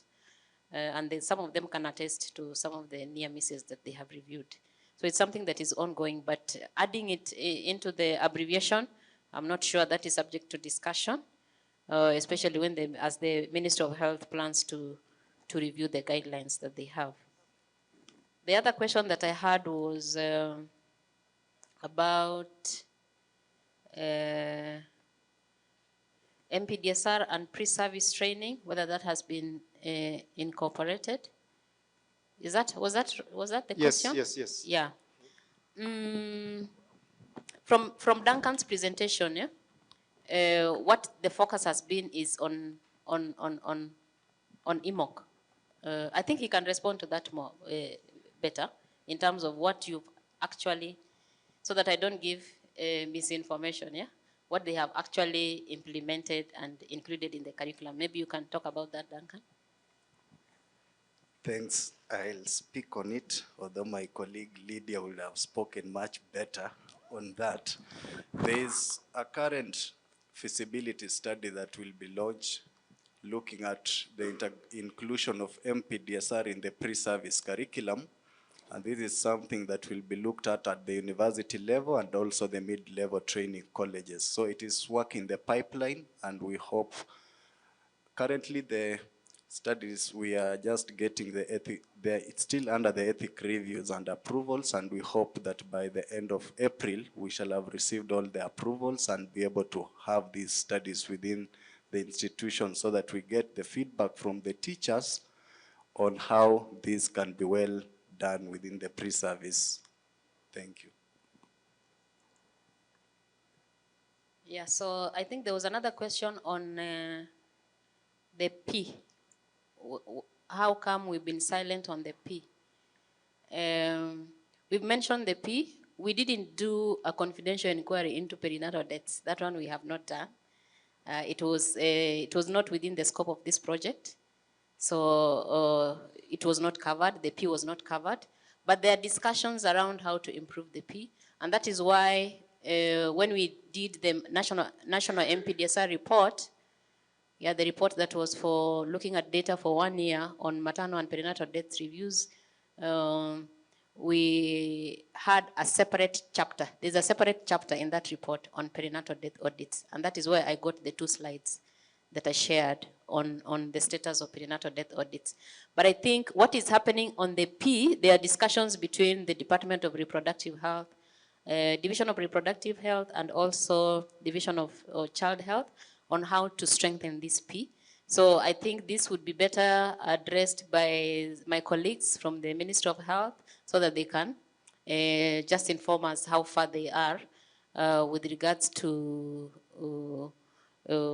looking at the aspects of strengthening the P within the MPDSR. Then there was the question from Salome on clarification of whether, what we meant by whether it is just an acronym we are using or whether it is really T and Mandazi we are talking about. Irene will respond to that, yeah? Yeah, and I think I finished my case with regards to MPDSR. There was another one? There was a question Benson asked. Now that you mentioned, and probably may also emphasis on this, is the issue of lack of meeting, especially at the national level. Where, so how do you connect to policy? You don't have to develop a policy to effect, because you already have even the guidelines, but people are not following the guidelines. So even if you do a policy, if you're not going to, we have to have the right attitude. So what are we going to do so that we ensure that the national meets? Because we are impressing on the counties to meet, but the national is not meeting. So that has been as I say. Yeah, so do as I say. That has been our challenge in terms of convening the national MPDSR committee meetings. I think the issue is always the challenge with regards to availability of the senior MOH staff, agreeing on the dates and some things like that. But I think the Minister of Health, they're here. They will be able to respond to that query. So I think, Dan, that one. So you want me to call them, the Minister of Health, to come on board? Karen. There's an empty chair. Is it Karen? Here. To come, no, to just join the panel here, because there are questions which are being short and they are being deflected to the. So just come. There's a question on the national, or just consult and say who is coming to respond so that we get it right. Irene, is chai or is it good morning? Salamus. Yes. Interestingly, Tea and Mothers is defined based on where you are and what time the group mentorship has happened. If there's a time I was in Kilifi and it was from midday to 1 when we're having group mentorship, and it was pilau. And then when you're in Wasingishu, sometimes it's in the morning and it's cold, so it's actually tea and mandazi. And then But otherwise, it is a refreshment that LSTM was supporting with, whereby after the group mentorship, while the mentees are still interacting, they would get a refreshment, which was about an equivalent of 200 shillings per head. So depending on what time the mentorship had happened, the facility had the flexibility to use it to motivate the staff. And we found that sometimes, for example, if mentorship was happening in the morning, the night staff, instead of going home, they would wait until 9 o'clock, they have the group mentorship, and then they can share a cup of tea and then go home. Then integrating FP, especially PPFPES, LSTM is implementing another program in the same facilities, which is quality improvement in integrated ANC and PNC. And we have integrated postpartum IUD in the same facilities for the same healthcare providers, and it's supporting the same clientele. Then the other question, yeah, I think that was all. The other question is on changes in leadership, in ownership. Lucy will answer. Yes, that one goes to Lucy. I think mine is working. I was oriented. So I think in terms of leadership, it's true from the CHAI team. It's really a challenge, I think, at all levels, including the national kind of level. And I think as a mitigation, as partners, we've learned to roll with the punches in terms of what we adapt so that the program can go on. So one of the key things that we really do is stepping in to orient the new team that comes in terms of the program. If handover has not, been done, as is usually the case, especially at county level. At national level, we find a bit of orientation is done, but whenever that happens, then we step in to do bring to speed the new leadership. But not to say that it's not a challenge, because it's still it still takes time for the new person to really get the gist of the program and completely, emerge into taking up and leading as is. The other times it may not even be the leadership. It may be as someone as technical who has really been on the program, for quite a long time. For me, I see that as even more, detrimental to the program in terms of being able to conceptualize, a new person coming and conceptualizing and taking that forward. So still orientation and, bringing them to speed is okay. But one thing I would really want to mention, and it was mentioned by my colleague, Dr. Irene, is about the dashboard and what we happened in the context of what we did, a study that we conducted, I think in 2018, 2020, in terms of retention of EMOC trained staff. From the counties overall, the study showed that we have only 36% of the staff that were retained since we started training in 2014. And based on that, we got some complementary technical support from Johnson & Johnson to kind of develop strategies for retaining staff in the, the EMOC trained staff in maternity units. And within that program, we were able to develop the dashboard that was being spoken about, and also got commitment from the CHMT, the county health management teams, in writing and in signing. We call it intent, a signed intent of retention, such that the staff that have been trained, because it's quite an investment, staff that have been trained from the maternity staff, at least let them serve in that area for 2 years as much as it's possible. So those are the strategies that we've used to, to kind of adapt to the changes that may occur. But I think an appeal is really for the systems themselves, especially the leaderships, to just look at things as a system rather than as individuals, such that when such things happen, then there are systems, there is documentation, and even one comes, just like other organizations do as good practice, then they are quickly picked up as a system. Thank you. All right, thank you. Last two questions. I think we are just about 5 minutes to 4 p.m. So, Karen wants to respond. You have got any question now?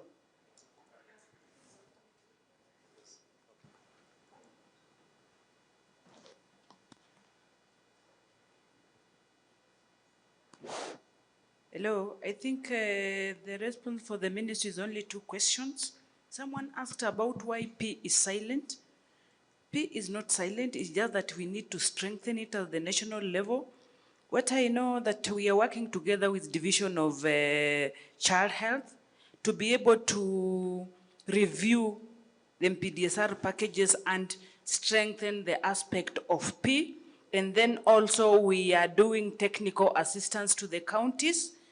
Right now, I think we're almost done with all 47 counties so that we strengthen the aspect of P. And then also we are trying to sensitize when we are doing technical assistance to the counties to meet the pediatrician so that whenever there's an audit and also when we have MPDSR meetings in the counties, they should be able to attend because we realized most of the time they do not attend meetings in the counties. So we are trying to strengthen that aspect.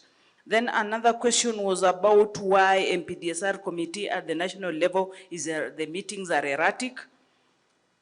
When we are having these meetings, our chair is the DG. We all know how DG is very busy. So getting a date with the DG is not as easy as we think because this is a matter of national interest. So that is where a hitch has always come, but we are trying to work it out so that if he is not present during that particular time, he can be able to nominate someone else who can attend and chair the meetings on his behalf. But the technical meetings, we normally have them every month. Those ones we do not miss. Thank you. Okay, there are two questions. Yes, assist. Is Bibi from UNICEF Kenya. Thanks a lot for the presentations, quite insightful. This is a forum for sharing best practices for sustainability. And one of the challenges that the Ministry of Health has had, both at the county and the national level, is resilience. We had COVID the other day, and now, for example, we have 23 counties that are struggling with drought.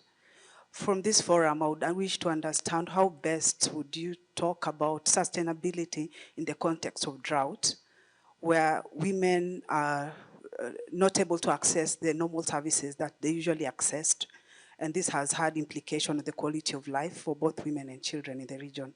So aspect of climate change, how is it affecting us, and what can we learn from this forum?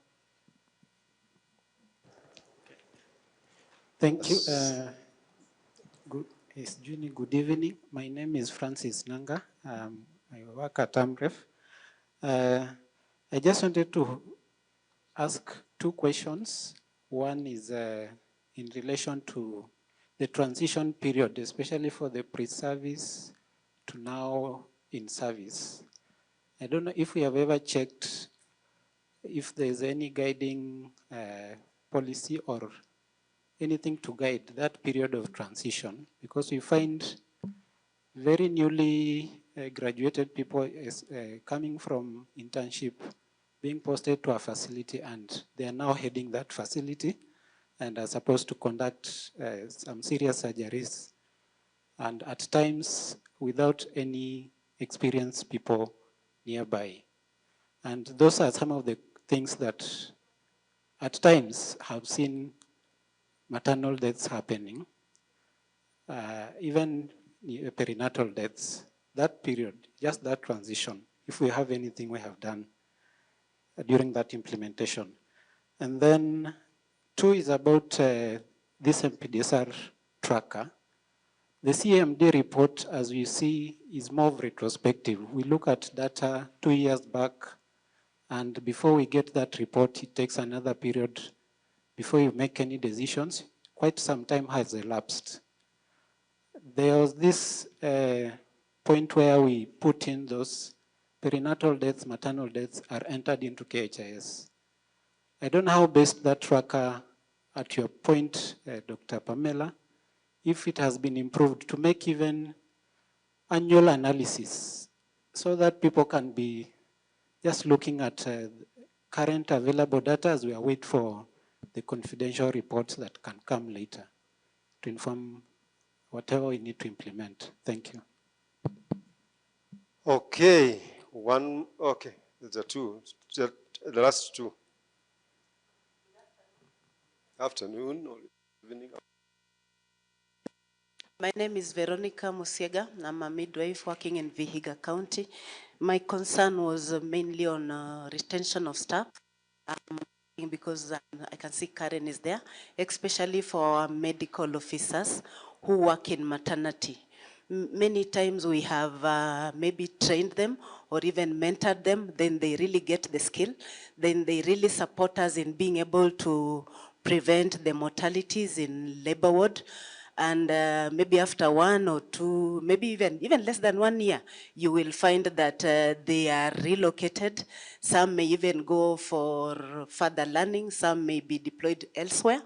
And we realize that we come back to square zero. And suddenly maybe the counties will employ new doctors who maybe worked even in maternity even 10 years ago. And those are the ones you brought. And some of them, it happens that some may not even be willing to sit down and even carry out mentorship with you so that they come on board and be able to know these new skills on issues of EMOC. And from the confidential inquiry, you find that quite a number of maternal deaths will occur because the MO was on duty, and in fact, almost up to 70% of the maternal death we report in the facilities, it was the MO on duty. Maybe there was skills gap here and there, or maybe he didn't call the consultant on time. So maybe at the national point of view, is there a way you can support us at county levels, together with the Council of Governors, to be able to help us at maternity, at labor ward, have MOs really be able to remain in maternity for some time, or even if they are deployed there and they are very green, so that they are able to even sit down and we are able to mentor them, maybe as midwives and together with the obs-gynae team, so that they also are able to come on board and be able to help us avert these deaths. Because many of them, you'll find the mother died due to a failure in cesarean section. A mother died because maybe she bled and the MO could not decide maybe to do a UBT or something. So those are the challenges we undergo. All right. Yes, one more last. Good evening, everyone. Good evening. My name is Mary Kokonya. I work with the FCDO, or the British High Commission. I've been managing the maternal health program for the last 10 years. And so I'm really passionate about this program and happy to see it coming to an end with so much gains and, of course, a lot of impact on the ground. So my question is to Lucy. And my question is that with all the lessons learned as shared, if given another opportunity, maybe with a smaller envelope, to go and work in some of the non-participating counties, what would you do differently? Thank you. Question, swali ndio haya. Now, these questions are yes for the panel here, but can also be answered from the floor, because it is we are sharing. And I have experienced senior here, Dr. Kechi, who has also worked with very many memos and very experienced with handling the midwives and midwifery programs. And even some of you are lecturers here, tutors. We have Professor Ame on the floor, and many others whom I may have not mentioned. So please, it is not just for this one, but it's also for us. Give us your experience, okay? Because from here, they'll talk about their program. And you probably, see, they say that at the ground, written different. I'm not saying speaking like the one from Vihiga or Kakamega, but they are different. Yes. Is that the last question? I believe so. Yes, it so is that the then last we one. come to the rest So here. good afternoon. Or Yes, evening. it's okay. Just proceed. Okay, my name is Clara Kerich from Nakuru County. Mine is slightly different. And first, thank you for the presenters. They were quite clear. And I just want to find out from the team. I don't know if our colleague from the Council of Governors has left, because we as counties, we are struggling with some things. We've had, and I'll speak skewed to Nakuru County. In Nakuru County, I think for the last 5 or so years, the maternal deaths have somewhat been the same. Year on year, almost there's been a plateau sort of, and there's been a lot of investments in terms of trainings, in terms of functionality of the MPDSR committees. And my ask today is, I don't know what the training institutions, because from the report that we've just heard from Duncan, you've reviewed the curriculum, and these new trainees come to us. And when they come to us, the practice is different. The experience is different in the sense that now the research is here, training is here, and the experience at the county is different. Because I want to speak from a lens of the third delay model. We have really invested on trainings which are nested in the facilities. We have done a lot of reviews within the facilities, but in the communities, and that is where we are struggling with as counties, that is where the problem is. We have our clients or the community coming to us late. And in the other sense also, our healthcare workers who work at the periphery are the ones who have less skills, in quotes. So I don't know if in the review of the curriculum, you've given a sense of the third delay model and address the community component of it, because that is where the problem is. We could do a lot of trainings, we could do, but from experience, we've done all that, but we are still at a plateau. We have to change this and shift it to the community. So I don't know if in the review of the curriculum, just to complete the practice, training, and research triad, if you've also given weight to the community, because that is where we are struggling with as, let me not say as counties, as Nakuru County. And it's the learning that I want to pick from this training so that we go and address in our county. Thank you.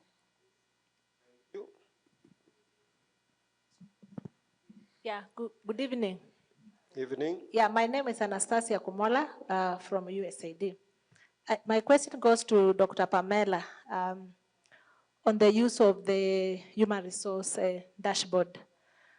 Based on what you presented, you said that the review is done on a quarterly basis.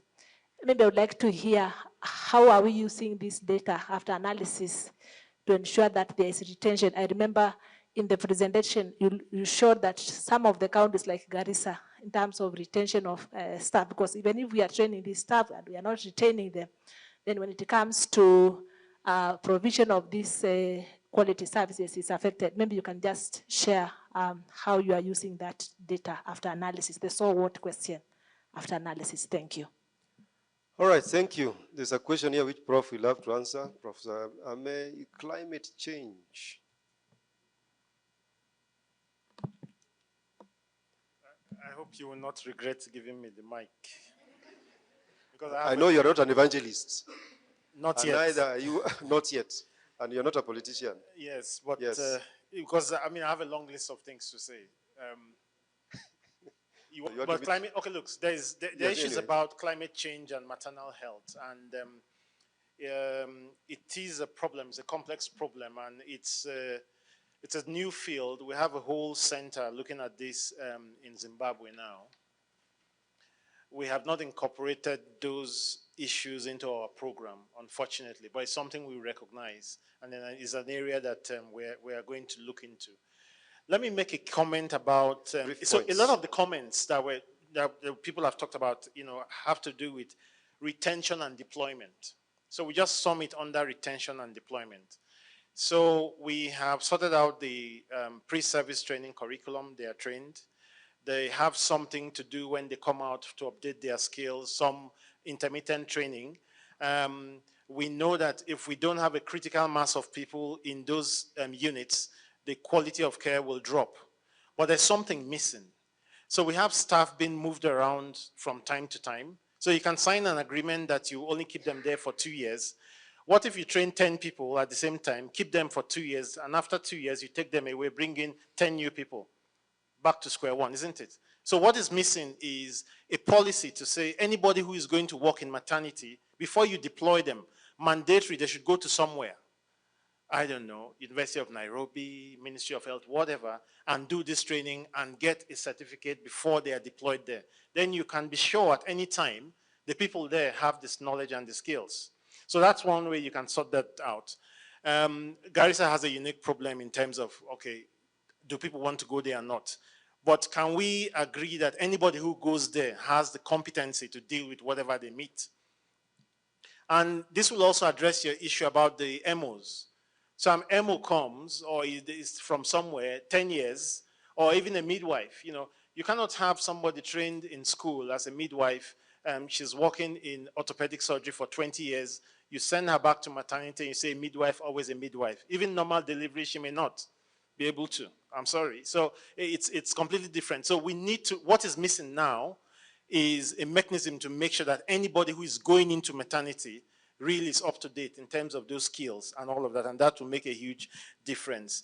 In terms of what happens in the community, so I think the current thinking is how to get women to facilities quick enough, and there are many reasons why they don't come to facilities quick enough.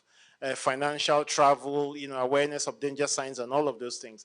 But if there are healthcare workers who work in the periphery, not in the mainstream healthcare facilities, of course, they need to be covered by adequate training and skills. So you need policies, regulations to make sure, and the system to make sure that they are trained, and also monitor the impact of all of that.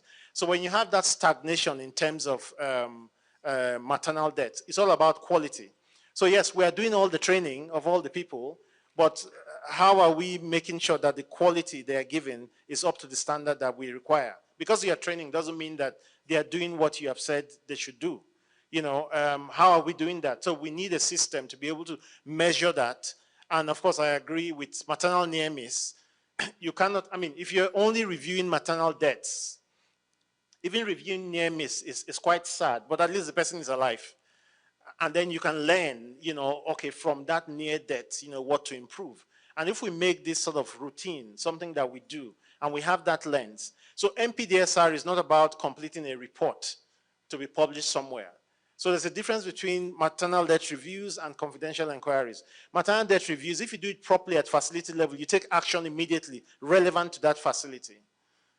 Confidential inquiry, you're looking at a trend retrospectively across a region or a national area that will go into making a difference in big policies. So two different things entirely. So if we make sure that that maternal death review we do in the facility is not routine, it's not just about the form, it's about that critical reflection about how can we avoid these mistakes in future? What steps can we take as a facility to make sure this does not happen going forward? Are we lacking gaps in skills? Let's address it. Do we need to lobby so that the magnesium sulfate does not remain in the pharmacy? It is just in the ward there. Do we need to make sure we have oxytocin you know, at the right quality to use at the arm's length? If we can do it like that, take the ownership, responsibility, accountability at facility level, then we'll make a huge difference. So at times I think the concepts, we keep them so abstract, and you know, we are not getting the results. So if you ask me what I'm going to do differently, you know, if I had the opportunity, like I said, not that we don't know what to do, we know what to do.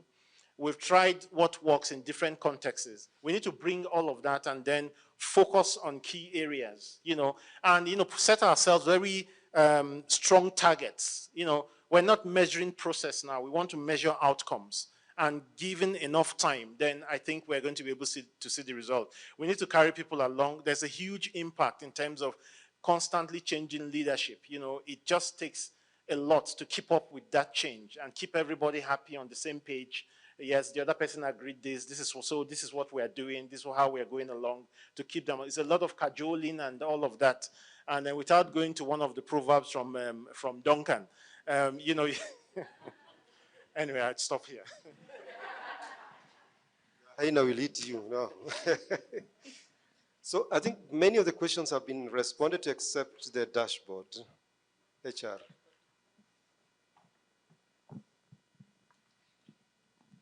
Okay, thanks again. The dashboard, it measures an indicator of the percentage of MNH staff, the percentage of staff working in MNH who are EMOC trained. So first of all, for the facilities that have a lower percentage, these are the ones that are targeted for training. When a county has an opportunity to conduct an EMOC training, they have gone back to their dashboard and says which facility actually has the highest need, and those are the people who have been targeted for training. Then in addition to that, these facilities have used this dashboard to be able to manage staff rotations. For example, I think it's in Vihiga, whereby a mentor was doing very well in a facility, and she has been able to mentor other people in that facility, and she was promoted to a sub-county RH coordinator. That way, at least that is a decision that has been informed by the dashboard. Then I think it's also in Vihiga. One facility had an HR issue. They were having challenges with retaining staff due to their remuneration. It's a private facility that is paying low salaries. So people would just come in when they're desperate. After a short time, they move on to better places. So it was difficult, actually. Much as they were being targeted for training, the turnover was still high. So the county made a decision to second a mentor from the sub-county to actually go and mentor healthcare providers in that facility to meet the gap. Then I think it has also been used for staff transfers, staff rotations, training, and things like that. Probably the county team can add to that. All right. Thank you so much. Thank you. Doctor, Thank you. just to add to what Dr. Irene has said, I Yes, just wanted in a to mention minute. the dashboard. You know, when we started doing this dashboard, very many ideas came. Buying software, you know, which costs quite almost a number of thousands of dollars and things like that. But this the dashboard that we are using is a simple Excel sheet, no costs, very simple, and you just enter data as long as it's been formatted, and it really is very useful and can be used, you know, at a glance and very quickly to be able to inform. So I just wanted to mention maybe for other donors that may be around here, it might be worth looking at it and informing and seeing how you can adopt it for your programs, so that then it's quite simple, no cost attached, and very informative, easy to use. Thank you. Thank you so much. It looks like Benson wants to reach the sky and he's already tall enough. All right, Benson, we need to wind up because of myself. I'm told you have to use that gadget, you know, no matter how loud you can. Yeah, I wanted to say something in line with the dashboard. And the intention is about, you know, retention. Probably we may need to think through, are we using the right drug? Who are these we are retaining, and what is the problem? You know, since devolution, counties are the employers, mostly of the nurses, if I may say so. And once employed, we have a training where a nurse graduates as somebody who can be moved from point A to point B to point C, including Z, okay, because of the comprehensiveness of the training. Now, if we change the cycle, and this now goes to my KMTC and other training institutions, if we go ahead and invest in the midwives, so that we are channeling out midwives, okay? There is no way counties will employ midwives. This is a midwife, and then deploy this midwife into a surgical ward. It can't just work, because this is a midwife who is not either way, you know, trained to work in a surgical ward.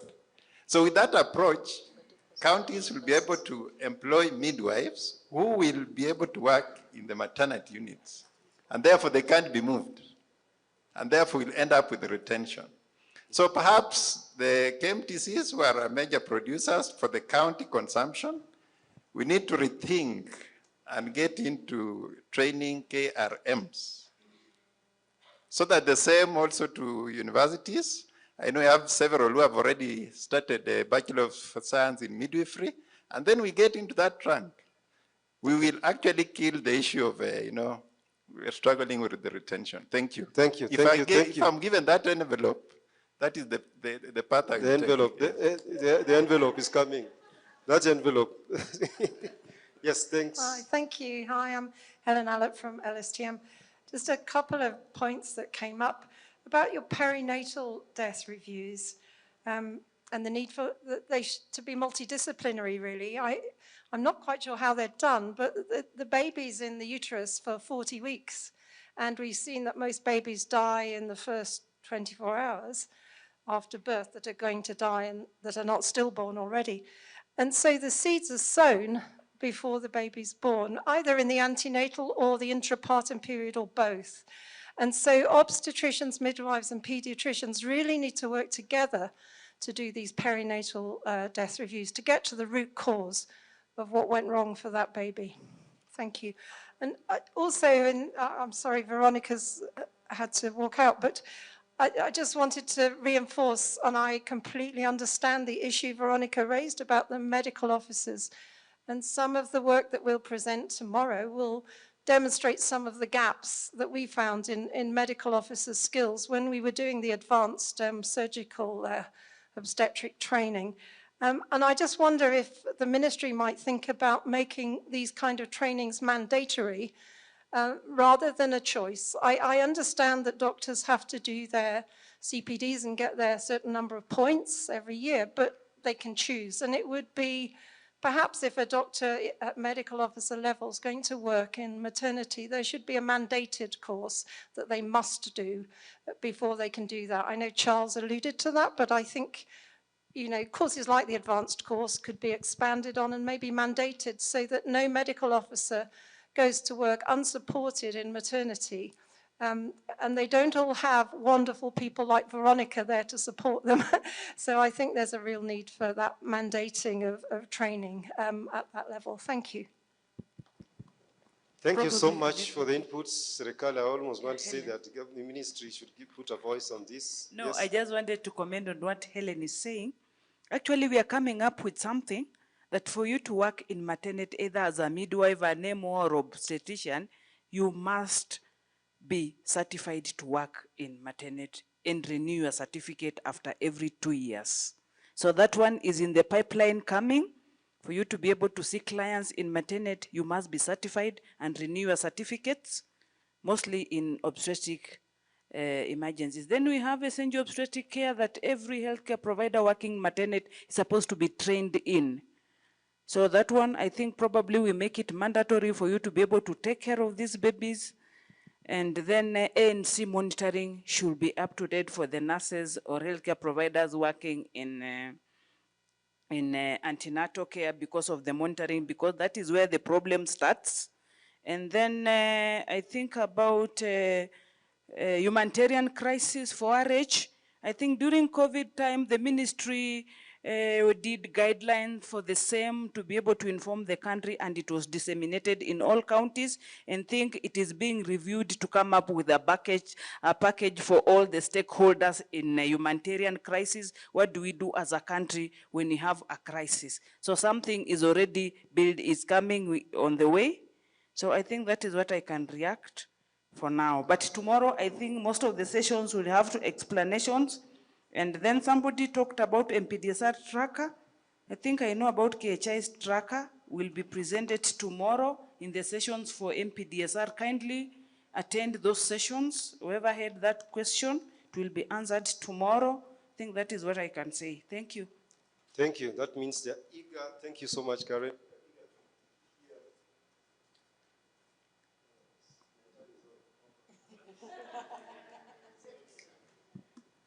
All right. So those questions means that they are eager to know more. So please plug in tomorrow. And the context also is different for in terms of the posting working in maternity. I have been there before. And one of the things that happens is that sometimes you find a midwife reporting or a nurse midwife reporting to you, Daktari, you know, I've been posted to this maternity because the nursing officer is punishing me for something. So it's not a desire. So if you put it mandatory also, it means that somebody will refuse to do those. So you have to grapple how do you navigate such kind of challenges where maternity is not the desired place for some of the nurses, unless you train them, as Benson had mentioned earlier on, training that you channel out the midwives right from the pre-service as they get out. Time is not on our side as usual. It keeps moving no matter what we do. And help me appreciate our panelists here. Brother Duncan, Karen, who was then Pamela, Irene, and then Lucy, and it gives me great pleasure to invite Lucy to wrap it up and for the session tomorrow. It's never too late in my village to pay dowries. So my name is Dan Okoro. I work with UNFPA. Ladies and gentlemen, what a beautiful day it has been. And thank you so much. You know, sometimes during this kind of meetings, when the morning session is over, people say, you know, the workshop is over. But surprisingly, from where I stand here, you may not see, we have 98% of the audience that was here in the morning. And the kind of energy, the kind of passion, honesty, sincerity that I see discussion even when we are towards the end of the day. Dr. Dan has just honestly disconnected us. We would be here, I think, until 7. And it makes us, as LSTM, really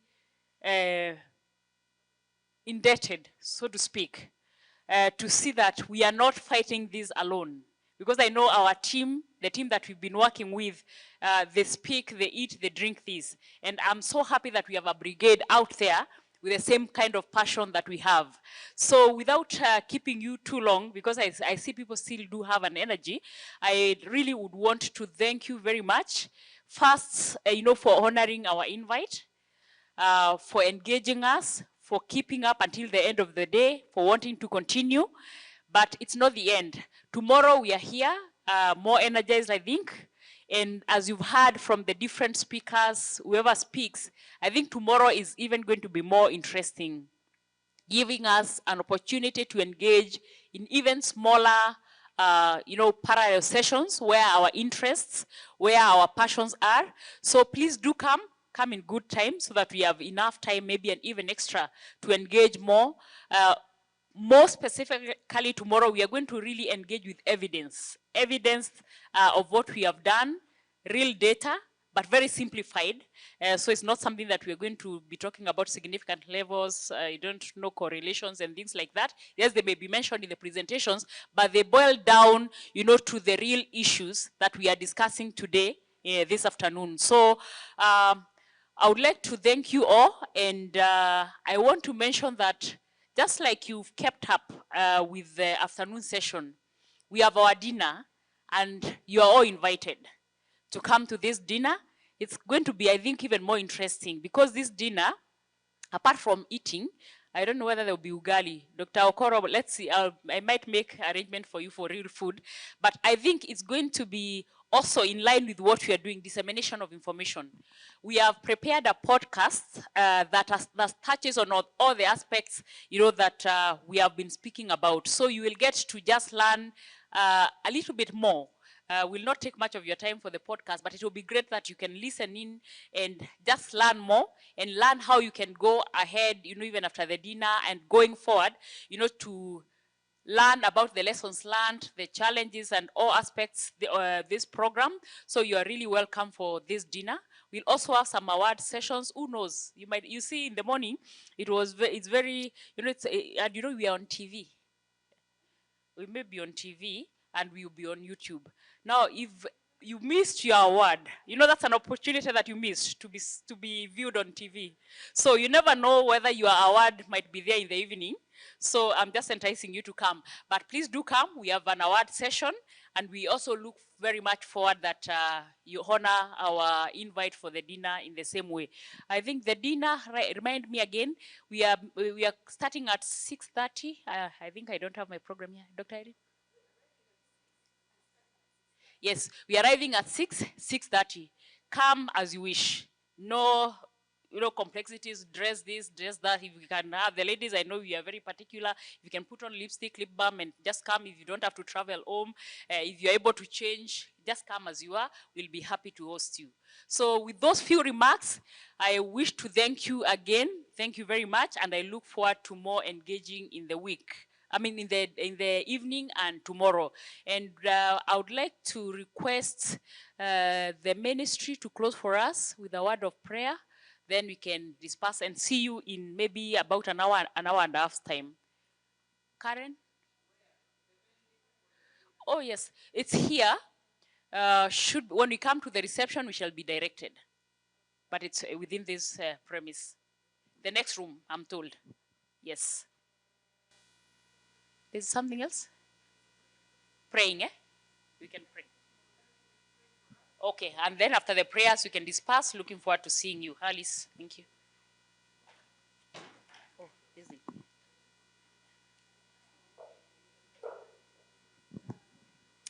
Thank you. Shall we pray? Father, in Jesus' name, we say thank you for this far that you've brought us. We say thank you for helping us to realize our target for the day. Thank you for the commitment of each and every person in this place. Thank you for the discussions we've had, good deliberations. Thank you for watching over us. And we thank you, Lord, that you're faithful. And we've come back to say thank you. I pray for every person that need to travel to some place today. I cover the roads with the blood of Jesus Christ. I pray that the roads will be safe for us, no accidents. And I pray that you give us a good dinner event. And even in the evening, that you give us quality sleep, that we shall be fresh tomorrow to deliberate on some more business. Thank you even for this program, LSTM. I thank you for the impact that has been caused by the efforts that have been put in place. Thank you for the many lives that have been touched. Thank you for women and children and men and families that have been impacted. May you bless them. May you give them more funding in the future. May you direct their steps even as they think on the next way forward. We thank you, and as we partake the tea that is before us, I pray that it shall bring health and nutrition to our bodies. We bless your name, and we invite you to continue being with us even tomorrow. In Jesus' name I pray. Amen.